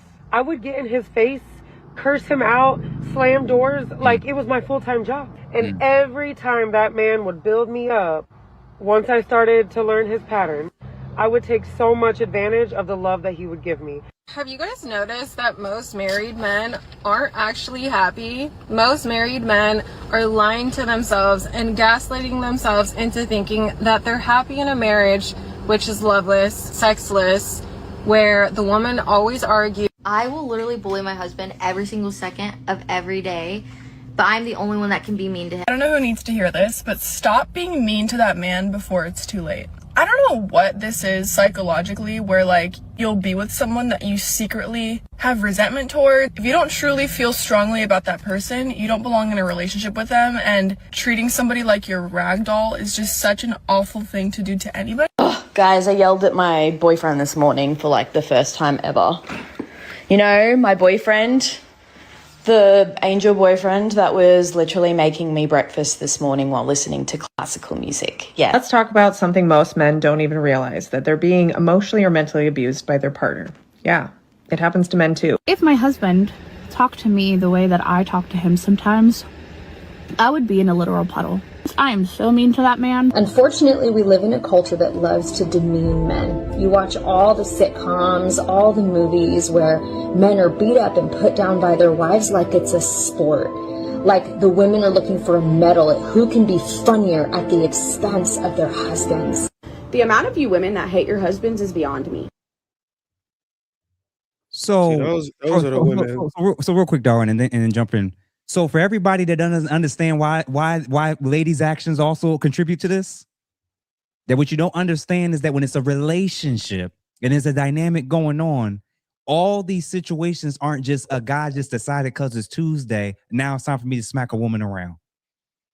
Sometimes, not always, a lot of times, there is a normalized and desensitized level of disrespect that women are doing so long, and they think that they're justified. The one lady towards the end said, if my man acted and treated me the way I treated him, I would be in a puddle.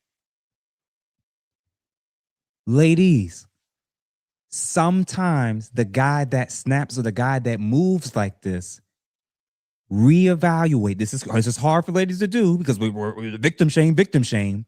Slow down for a second and imagine that you can still be a victim and you could have still done things that contributed to increasing the chances for something horrible happening in this dynamic.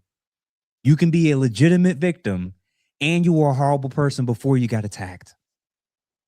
You cannot show up how you want to show up in general, but especially with men.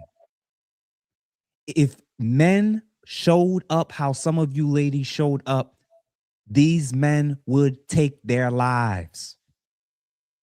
Y'all leaving with black eyes. Y'all may be leaving with some other stuff. Ladies, I promise you, every guy's not good. Every woman's not good. But focusing on just on not even the negative traits of men, but just wanting to focus on men is not going to help a relationship issue. You have to, as a woman, think about the type of men you're attracted to, how you're showing up, and if you even respect him. Darren, what were you about to say?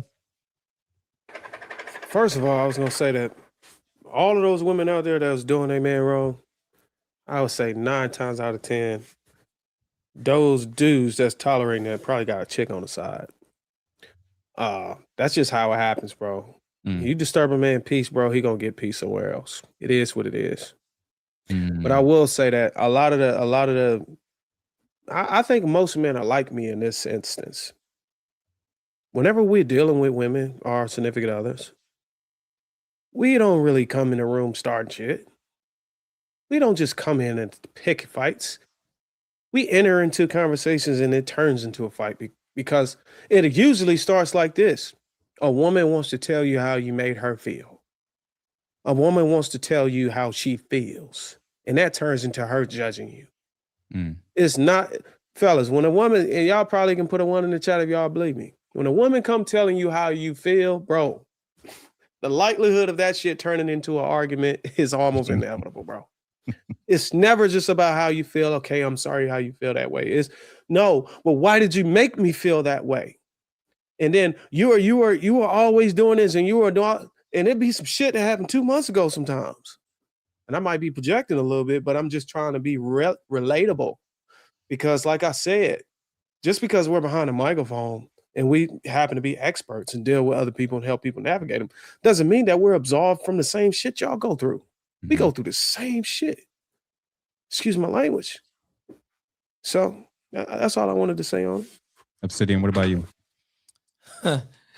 That whole feeling thing. See, my thinking is this. I think men are responsible for their own emotional state. I don't think any woman's responsible for a man's emotional state. I think that's for each man to work out on his own. If he needs to seek counsel for that, informally, formally, or both, fine. The same thing holds for the ladies. I don't think that men are responsible for women's emotional state. So if somebody said something that upset you, my thing would be, okay, what is it that he said that upset me? Why am I so upset about that? And like you said earlier, Jeff, if you are in a situation where you're with somebody that constantly upsets you, that's probably a sign that you need to leave. I find that a lot of black couples, it's always after the fact. There was a movie years ago. This is like early 21st century, 2002, something like that. Anyway, it was a movie called Minority Report. I don't know if anybody saw this. Tom Cruise picture. And the idea was the police had the ability to prevent crimes before they even happen, right? Which I was really into that idea. So I like that idea. I want to prevent stuff before it gets that far. I notice black folk wait until things get extreme and really bad, then we got to have all this post-mortem. Cut it off at the pass. I'm not going to be around somebody to where I'm always upset all the time. That's a sign that that's not the right person for me. I need to get away from them. Okay. So in Darwin's situation, what he was speaking to, rather, not him personally, but what he was speaking to, well, I want to talk about how you made me feel. Okay. I can't make you feel anything, number one. And number two, if you're constantly upset, maybe that's a sign we don't need to be together. That's where I'm at with it. I don't want to be with somebody that's constantly making me upset. I don't want to be with somebody where they feel I'm constantly making them upset. That's a sign to get away from it. But you know what people do in the black community, and this is on both sides, we don't want to admit that often we're with people that the only real thing we have in common is sex. See, we don't want to talk about that. Okay. What about you, And Dave? see, we don't want to deal with the fact that I want to be very careful with this. Some of us are really good at short-term mating. We're really good at it. One night stand, weekend fling, cuffing season. And some of us are really good at long-term mating. So marriage, relationships. I can't be the only person in Black America that's noticed this. There's some of us that seem to be really good at one or really good at the other, but rarely both. It's a rare Black man or Black woman that's equally good at short-term mating and long-term mating. Typically, it's one or the other. And I think there are psychological and personality reasons for that. But see, what ends up happening very often in the Black community, people, Black men and Black women alike, try to make a short-term situation into a long-term situation. And what works well short-term doesn't tend to map over well in what works long-term. Successful long-term relationships are not going to be sex-drenched. Okay? They're not. That's not to say that you're not going to have any sex at all, but the focus shifts. You know, if you're married and got children, obviously it's going to shift to that. But, you know, in other things. Whereas in a short-term situation, that's the draw, is the sex. That's what it is. So you figure that the trade-off is, you know, she acts crazy or he does this or whatever, you know what I mean? That's okay. You can kind of see it, but see, that can't work long-term. It can't work long-term. Long-term is a completely different animal.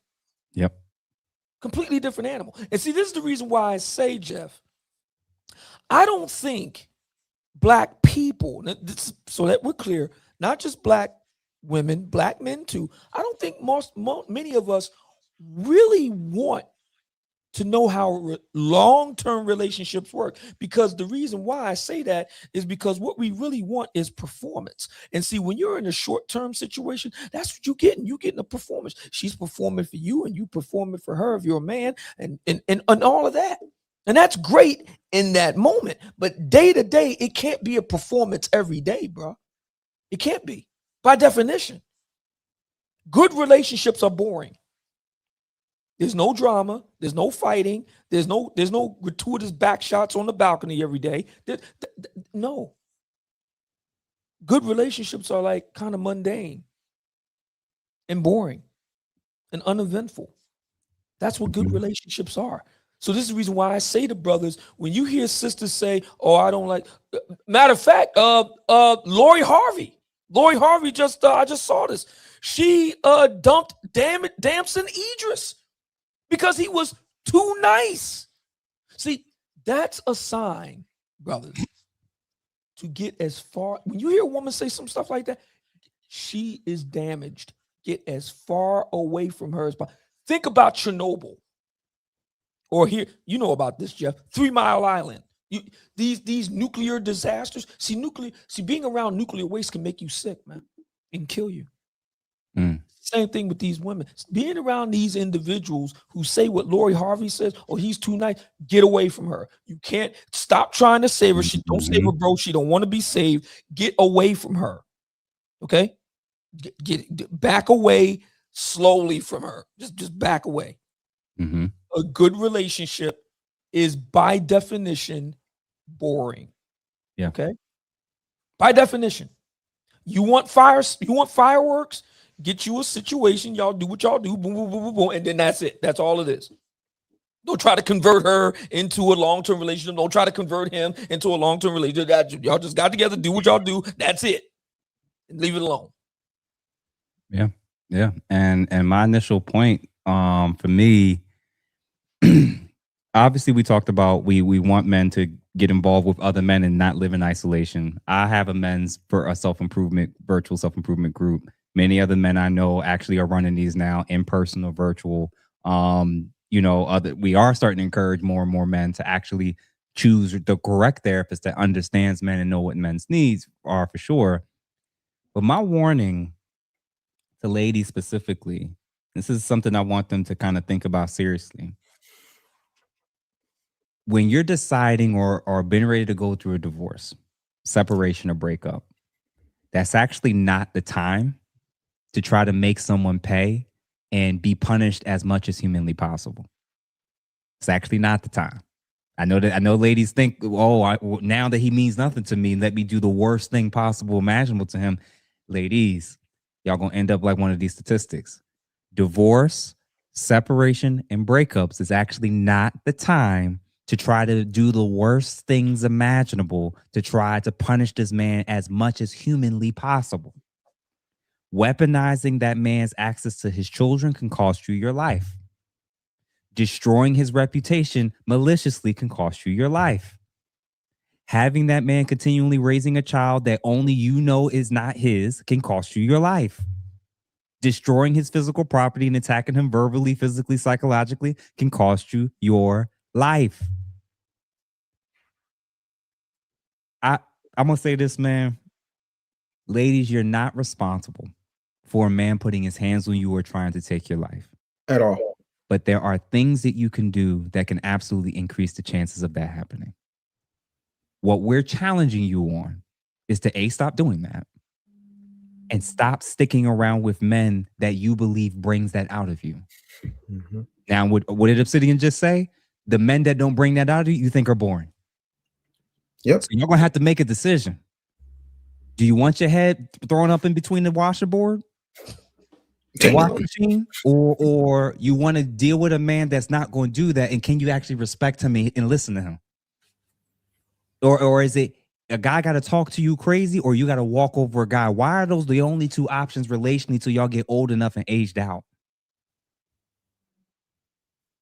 Fellas, you cannot stay with a woman that doesn't listen to you and doesn't respect you. I see it in the chat. People talking to Darwin mentioned it earlier. I'm not saying marriage and children, those being a factor, that the process isn't harder. Mm-hmm. I am saying that the men that try to ignore that, especially if it's bad, these are often what the results can potentially be. You become a shell of yourself. You're not even getting sex. Your friends don't respect you.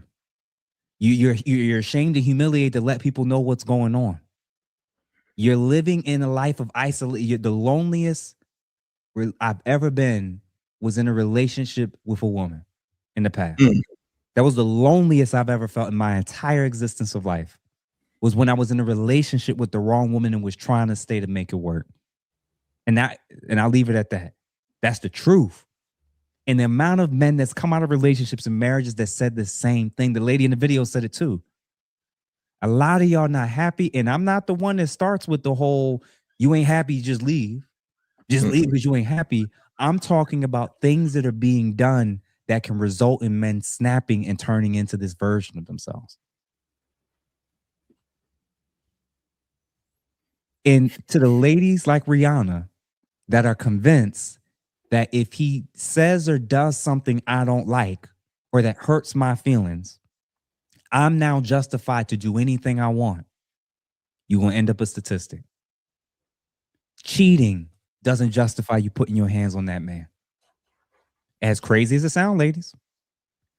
Him finding out he got other children doesn't justify you attacking him. Other women contacting you does not mean you get to start doing and saying whatever you want to this man. You could be angry, you could be hurt, you could be upset, you could feel violated, you can leave, you can go through separation, you could replace him. But if you decide now's the time for me to get even, or now's the time for me to do X, Y, and Z, every man won't take your various forms of abuse. Even the one like Dave or Darwin said, even the ones that you think will take it till they don't. Mm-hmm. If a man brings that out of you, you have to meet with a therapist or a crisis intervention worker and start working on a plan. Now, there are domestic violence shelters specifically for women and children, not nearly many at all for men. But the point still stands that if and when you know that you're in a situation like this, it's okay to acknowledge, I don't know how to get through this on my own. Your psychology has told you and convinced you to stay all this time, that maybe this will be the last time. Well, he promised this time it'll get better. This is one of the few areas where I have a very low level of grace personally, because I'm always dealing with the after effects. When people are coming in after he's beat the shit out of her. after the children have seen it, after the cops have come in, and depending on how things are coming in, the cops intervene, somebody could end up getting shot or locked up, or both of y'all. And now y'all kids are being sent to DIFAS, the child protective services. Mm-hmm. Y'all sticking around with people that don't want to listen to you or you don't want to be led by is going to be a reason for how this type of stuff can happen. If she can't respect you and you can't respect him, go y'all separate ways. If you don't want to listen to him and he can't lead you and she don't want to listen to you, go y'all separate ways. Y'all have to. Mm-hmm. Because the best case scenario when it goes too far left is for your face to end up looking like Rihanna, but you're still alive. Mm-hmm. Dave, go ahead, bring us home. All right.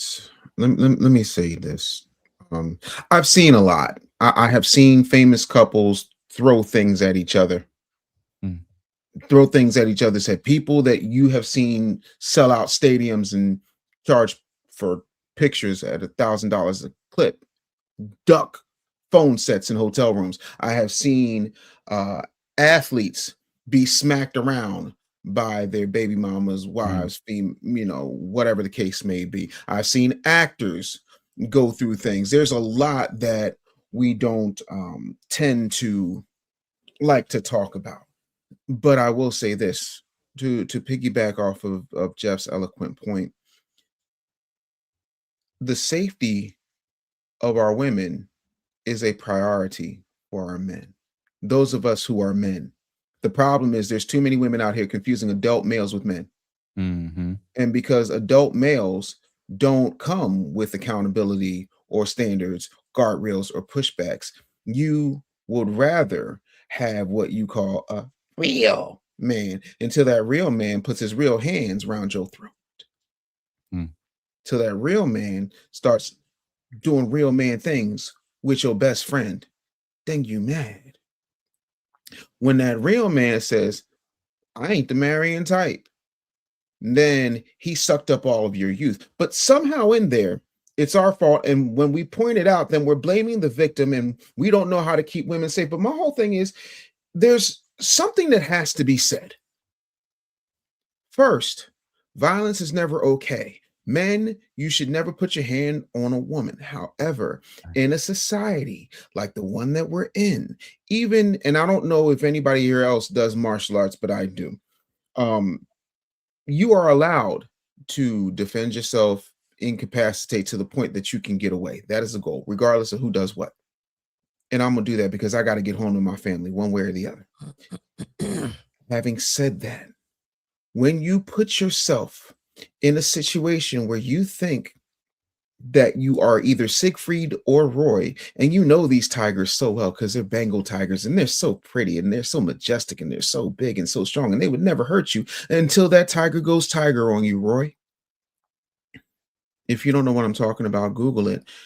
We've got to understand that there are certain things that come with being an adult and being strong and independent. So you're either strong or independent, and you are capable of making very sound, rational decisions that keep you safe, or you're a weak little flower who needs other men who did not make that decision to come in and save you from the decisions that you made. It can't be both. Two things can be true, but on that, you're either strong and independent, or you are a waif and a flower who needs guidance. But if this is who you are, then when we give you the solutions, whether you like it or not, you might want to take it. I don't know anybody who goes, you know what I need right now is a tetanus shot. The passport bros will tell you, depending on which country they're going to, they got to get some shots. But they do it because they know that what they're going to get on the other side. It's the same thing with the medicine. You might not like the taste, you might not like the pain, but the truth of the matter is the medicine will heal you if you're willing to take it. But too many of y'all feel like you're just going to positive thought your way, you're going to group chat your way, you're going to mimosa brunch, girls trip, and vision board dinner yourself into a successful marriage. And then finally, last I checked, Bill Nye does not have a vagina. So why are you trying to run experiments where you think you're going to change him through vaginal alchemy into a upstanding gentleman, corporate Tupac type? I'm gonna tell you something you don't know. Tupac was a theater kid. I worked for his mother and I met the man twice. He was a theater kid. He was not a gangster. He tried to do some gangster stuff and we saw how that ended up. So the archetype that you might have in your head doesn't even exist. It was created by the people who wrote Juice. But again, if you continue to go your own way, be strong and independent enough to deal with the consequences of the decisions that you've made. And don't be surprised when you have turned. Y'all always love talking about a good girl going bad, but you never talk about the nice guy that's gone rogue. Because you love to say, look what you made me do, but look what you made him do. Look at what the situation you chose to participate in and abuse for your own selfish reasons so that you can have something to say. I know women, and this is anecdotal, but I know women who will say that my girlfriends have drama. Why can't you be more like they men? Why can't you do this? All you do is just let me walk all over you. Men would rather shut down than go 3 rounds with your mouth. That's it, and that's all. And that's not blaming the victim. That's telling you an ounce of prevention is worth a pound of cure. Because if you weren't messing with the tigers, if you weren't messing with the pookies, if you didn't put yourself in a situation where you wanted somebody to take you through there, you will still be here 9 times out of 10. And that's just it. Yeah, and I appreciate that, man, especially for those who are going to be wondering and reevaluating, like, well, does this conversation help? Is it helpful? It's going to be helpful for people who have an open mindset about understanding that men and women have roles to play and how they can increase the chances of falling in or staying in a dynamic like this. It's not going to be helpful to people who are convinced only men need to change anything. In fact, it's not going to be helpful to people who only think women just need to shut up and move accordingly. You have to look at warning signs. You have to look at red flags. In fact, I'll do this. For everybody that wants to know what to do, how do we fix this? Number 1, men's groups. The reality is, as long as you're single on your own and not messing with women in any way, shape, or form, you're probably fine. You probably don't need anything. You're literally just doing life. It is what it is. The moment you've decided you want to do life with someone else or other people are now dependent on you, we're going to recommend, again, for all of you that hate therapy, that hate talking, that hate reaching out and connecting with other guys, there's a reason why more and more men are starting to lean towards some type of form of variation of men's group and community. It could be a workout group. It could be a running group. It could be a self-improvement group. You have to start with getting connected with men that have something in common with you. Why? Because when you live life on an island and you have the pressure of kids, you have the pressure of work, you have the pressure of the women in your life, things can get to you and you won't even know how it's affecting or changing you often until it's too late. But when you have somebody in your worldview or your sphere who's been through some stuff, who's going through the same thing, you have an accountability partner. You now have someone who can point you into a resource that they had to tap in when they were at their low point. They can send you to the trauma therapist. They can send you to the person who can help you get back on your medication. They can connect you with somebody who will help you to manage your money better. They can send you and connect you with somebody that can help you walk through the separation process and navigate how to go through a proper divorce instead of going through it on your own. Number 2, accountability partners. If you don't want to do a men's group, get into the habit of recognizing you're not perfect, you don't have it all together, and you're not going to always handle things in the best way that you could and should. If you pick an older male mentor, or at least somebody who you can respect and you see that's wise and has some type of form of a life relationship you're looking to emulate and have yourself, see if they're willing to be your accountability partner. Point number 3, enroll in a battering intervention program.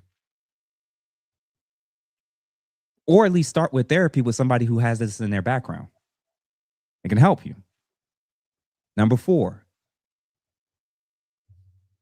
whether it's you're the perpetrator or the victim, when you meet with somebody who actually knows what they're talking about, instead of yapping in our comment sections and talking about what we did and didn't talk about, you'd actually sit down with somebody that will actually help you go through a proper full assessment that includes your diagnostic mental health history, past challenges relating to that, your medication management, and if you need any, potentially sending you to see if you need to get blood work done. Because when people are getting abused, we don't know what their cortisol levels are. We don't know if they got high blood pressure. We don't know if they're depressed. We don't, you know what I'm saying? Like, we start finding out in the weeds what's happening to you while you're going through this, so that we can starting to help you in the areas that you need it most.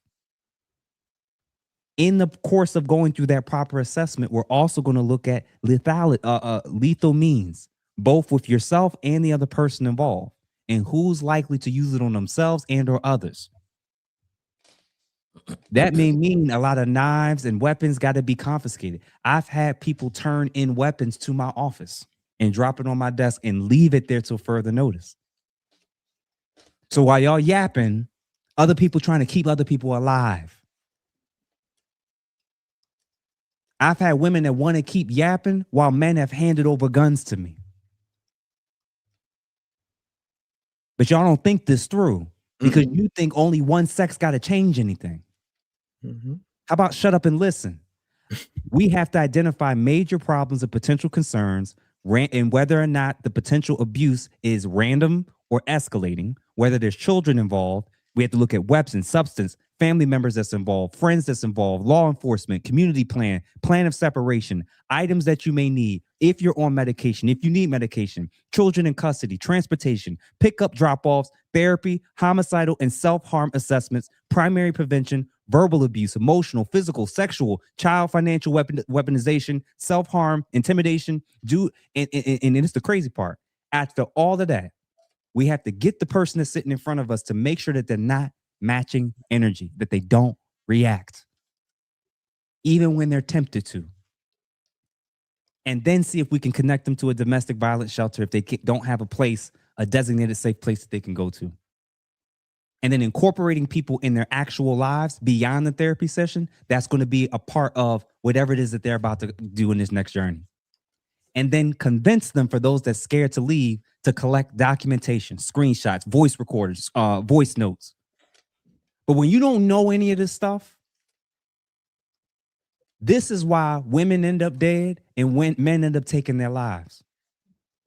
Because a lot of y'all panderers and a lot of y'all feminists, y'all don't actually care about anybody but women and men looking bad. You don't care about actually saving lives. If you did, you'd be interested in men's mental health. And if you were interested in men's mental health, you'd be interested in the ways in which women can do things that can affect it, good and bad. But you're not. That's why you don't want to hear about women in this process, because you don't actually care about men.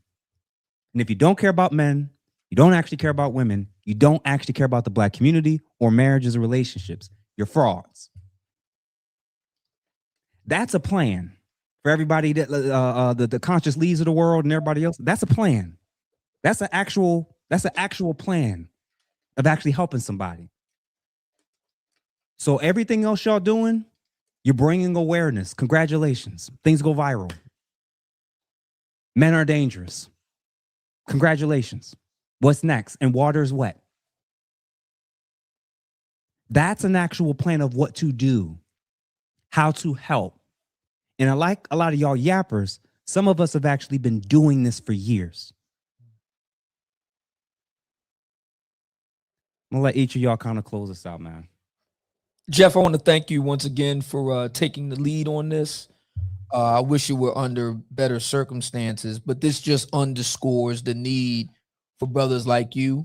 I want to thank you from the bottom of my heart for this. Very good discussion, lots of very useful information. I want to say to any brother out there, you're not alone. It's okay to reach out to any one of us. We can talk anytime about these things. It's always good to take a step back, talk to a brother. We can work things out. We're going to be doing this at the Conclave. I've been making notes here. We're going to be doing this at the Conclave too in September in Vegas. So all information on the website. By the way, I have written about these events. It's over on the website, on the Black Manosphere website. I have my personal Patreon as well, but go to the Black Manosphere website. It's free to the public. Anybody can read it. Please avail yourselves, brothers, of those resources.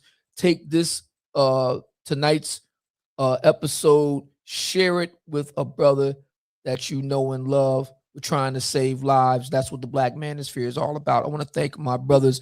It continues to be an honor serving with you all. Thank you so much for this. I really appreciate it. Go ahead, Dave. I think the thing that makes the four of us great is the similarities and also our differences. We all have different ways of handling things. I had a conversation with Jeff that I won't disclose, but in that conversation, he said something, and he said it to me in such a calm way that I was just like, wait, did he say what I think he said? And I was just like, Jeff, like, you know, you can say it. I don't care. All right. Well, so listen, you don't have to go into names, but no, I'm not gonna go into names. I promise. Yeah. Not gonna name names. There is a particular troll that, you know, wants to make his living by coming after channels on YouTube that are bigger. Actually, let's not do it. Okay, let's cool. not do it. Based on what I said in that call, Yeah, leave it at that. yeah. Go ahead, So the point was, the advice I was given in such a way, it was very Mafia Don, but that ain't the Jeff y'all got tonight. Y'all got straight up and down, I don't give a googop Jeff tonight, and he's telling y'all, because it's extremely important that we take these issues seriously, and I don't want to lose sight of the main thing. We have a situation where 8 children are gone. As a father, that is my worst nightmare. Whenever I get a call and I don't have eyes on my kids, and somebody I know who's close to me says, "Are you sitting down? Are you good?" My first thought is automatically to my kids or, you know, someone I love. And to me, that's crazy.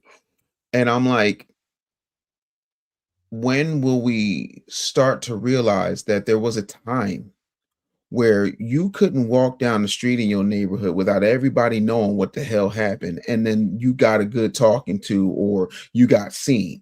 You know, when you look at other communities that are prominent in America, the one thing that you will see is that they tend to handle things in-house, and we not calling the cops. And I think that that's something that we need to start happening. And I also think that God is really perfect in his design, and he gave us 2 ears and 1 mouth. So people who have so much to say should listen twice as much as they talk before they're telling clinicians and, you know, people who have been in therapy and conflict resolution for the better part of 3.5 decades, like Jeff and myself. So you have to understand that you're not going to like everything all 4 of us say. Hell, you might like 75%. But anyway you slice it, the reason that we do this together is so that you get a very wide variety of perspectives based upon our own individual life experiences. And listen, I'm going to wrap up because it's getting late and Darwin looks like he needs his juice box. So I want to let you guys know tomorrow morning, of course, now we're going 5 days a week. This show is going so well. You know, Dave Anderson Morning News is going 5 days a week, 9 to 11 Eastern time. And I want to thank everybody who comes through and super chats and all that good stuff. If you've not checked out the show, I invite you to it. It's a lot of fun. And my album, Shill Music, is dropping on May 1st. Oh, of course. Yeah, you know, it's going very well. iPad Cheeks is my lead single, and you know, we got some bangers. I just recorded an Afrobeat song I'm very excited about. It's called Tethermouth, and I think you guys are going to enjoy it. Why are you laughing? And Tethermouth. Tethermouth. Dara, what about you, brother?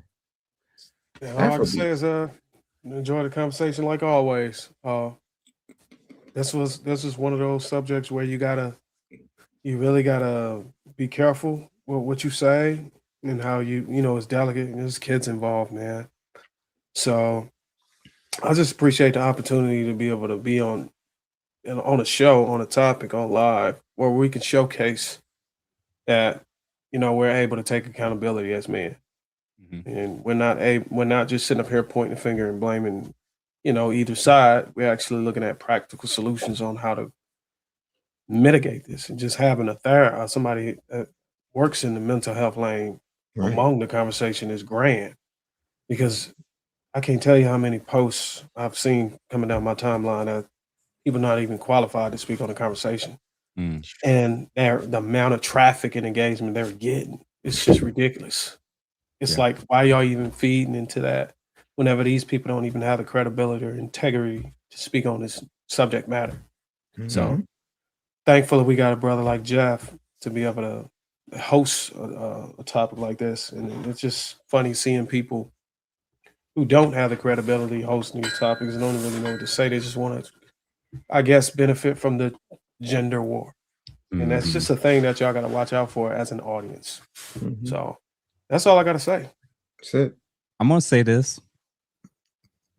Actually, let me play this real quick, and I'm going to let y'all. Let's get into it. 2 years ago, I met a female content creator who was very confidently telling women she would never get married, she didn't trust men, that marriage was basically slavery, and other women shouldn't do it either. A few days ago, she got engaged. And in the comments, you could see that many of her followers felt betrayed. But there's actually a very big lesson in here that you need to learn. Many of you are getting rage baited into hating the opposite sex by people who have no business giving you advice and would change their tune in a second if they found the right person. And that's how you end up taking life advice that takes you down the wrong path.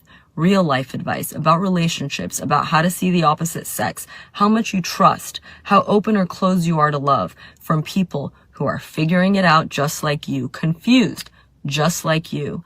They're just doing it on camera with some feminist buzzwords and a monetization strategy. What works for one person will not always work for you. What resonates emotionally is not always the same as what's true. And someone being loud and confident doesn't mean they have any business telling you how to live.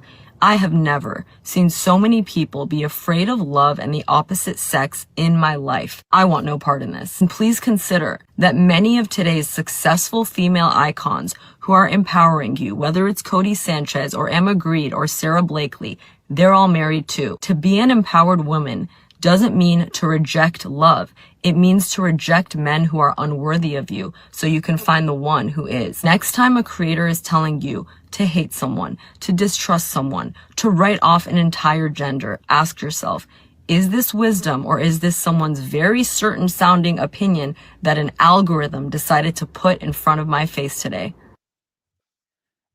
That's going to be my closing words. That there's going to be people who are going to use these opportunities to continue to market to their base of whatever form of demonization they want to do in mass and in general. Some people are going to look at this situation and say, see, this is why you got to stay away from black men. Or this is why you got to not deal with men at all. Some people will listen to what we just talked about today about instructing men on not only working on themselves, but also being why it's so important and matters about the quality of woman you choose to do life with. And say, oh, they're just demonizing women. No, we're trying to let you know that there's problematic traits in both sexes that you need to avoid, leave behind, and stop prioritizing that can increase your chances for something like this to happen. So what that lady just said on the screen is my warning to everybody that's watching this. If after watching this, you've decided all men are bad, all men are horrible, all men are trash, stay away from men. Please do us all a favor. And when I say stay away, I mean stay away from them completely. And if you are a man that can't see any good in women, so when we're saying, well, look for the positive traits in women, you say they all got negative traits, please stay away from women, brother. This is for people who's actually open to listening. So plain and simple, we've outlined a lot of steps. You can take the offer, connect with other men, start working on things that you didn't even realize could manifest in a relationship, especially when you work through therapy, psychodynamic approach. We can look at your past and see how that plays out in your current relationships, a whole nine. Or you can keep doing life solo and keep dealing with random women and hope for the best that you won't be Me Too'd or you're in a situation that ends up resulting like the gentleman we played at the beginning. And roll the dice. Or not deal with women at all. But for the ladies that's watching, when we say what your father would have told you or should have told you, there are people that may have told you that's not the right guy and you didn't listen. Or there were people who would have liked to tell you things and they felt like they weren't allowed to. My suggestion is spend this season not listening to the angriest misandrists, feminists, and panderers who are trying to convince you that you're so in danger that every single man around you is a predator. You don't move that way. You don't live that way. When you go shopping and you go into stores, you're not freaking out about the cashier. You're not freaking about all these 80, 90% of the men around you. You are actually, you're not even paying attention to them. That's actually your real world. The domestic violence situation is happening in intimate relationships by and large. So the quality of the man you pick and the quality of the woman you pick absolutely matters. And the sooner that you react to red flags, especially after a first or second warning, the less likely you are to end up in these type of DV cases. I promise you. If you have a low bar when it comes to red flags because of attractions and sex, don't be surprised if this is potentially on the table when things go south. And if you are convinced, ladies and gentlemen, that if you have to do something illegal on your way out of a relationship, if you believe that, I got to burn a car, I got to stalk them, I got to harass them, I got to make up lies about them. If you feel that way, you're not healthy enough to be in a relationship today. Plain and simple. So yeah, man. So that's it. I hope that this show was helpful for those that actually had an open mind. We know that it's not going to work for those who never had an open mind to begin with. But I think we have 3 super chats left. True, from my understanding, a lot of women under stay in toxic relationships since for household and toxicity from relatives. I think we covered that one. Who else we got? Appreciate you, G, for the 1999. Paul for the 1999. This inspired my song. She know. Yeah, man. Thank you for that. DBS, $5. Jeff, how much does bipolar and narcissistic personality gets undiagnosed? It's insane. I don't know the percentages offhand, but I know it's pretty bad. Especially for those that don't go to treatment at all. Hey, Carrington, man, thank you for the $50. Beautiful session, gentlemen. Let's all do the work to become better. Shout out to Dr. Sperling. And then last but not least, RS11. So let everybody, if you are currently still watching, please subscribe, follow all these different gentlemen. Make sure you let them know that you came from the men's table. Make sure you support these fellas. Buy their books if you haven't done so. A lot of this stuff, all the links have been shared in the chat throughout the night. Everybody have a good evening, and we're going to see y'all potentially, well, definitely next week. And whether I'm there or not, the show is definitely still going to happen. I got another obligation that may be popping up. But guys, I thank you. Thank you for doing this. Thank you, This was a Jim. tough combo, but I think that we covered. Thank you, Darwin. Thank you, Dave. Thank This you. is really good, man. This is really good. No, Thank you. we needed this. I'm so happy we got to do this show today. It was hard, but we definitely needed this. And again, keep that family in your prayers because 8 children are gone. Please don't lose sight of that. Yeah. And for those that's connected, both there and all these different women and families that we just showed, if you guys know any of them personally, feel free to connect them with myself or other people, especially grief counselors, so that they can kind of walk these people through that stuff. It's going to be a very, very difficult time and process for these families and the immediate friends and circles. So if you care about them and if they haven't been linked to services, feel free to kick them my way or to other people, and we'll make sure to link them with who they need to be as well. So guys, everybody enjoy it. Have a good evening. And if you can, please share this with 2, 3, 4, even 5 people. This is the end of the men's table. We'll see y'all again next week. Talk to y'all on the other side. Deuces.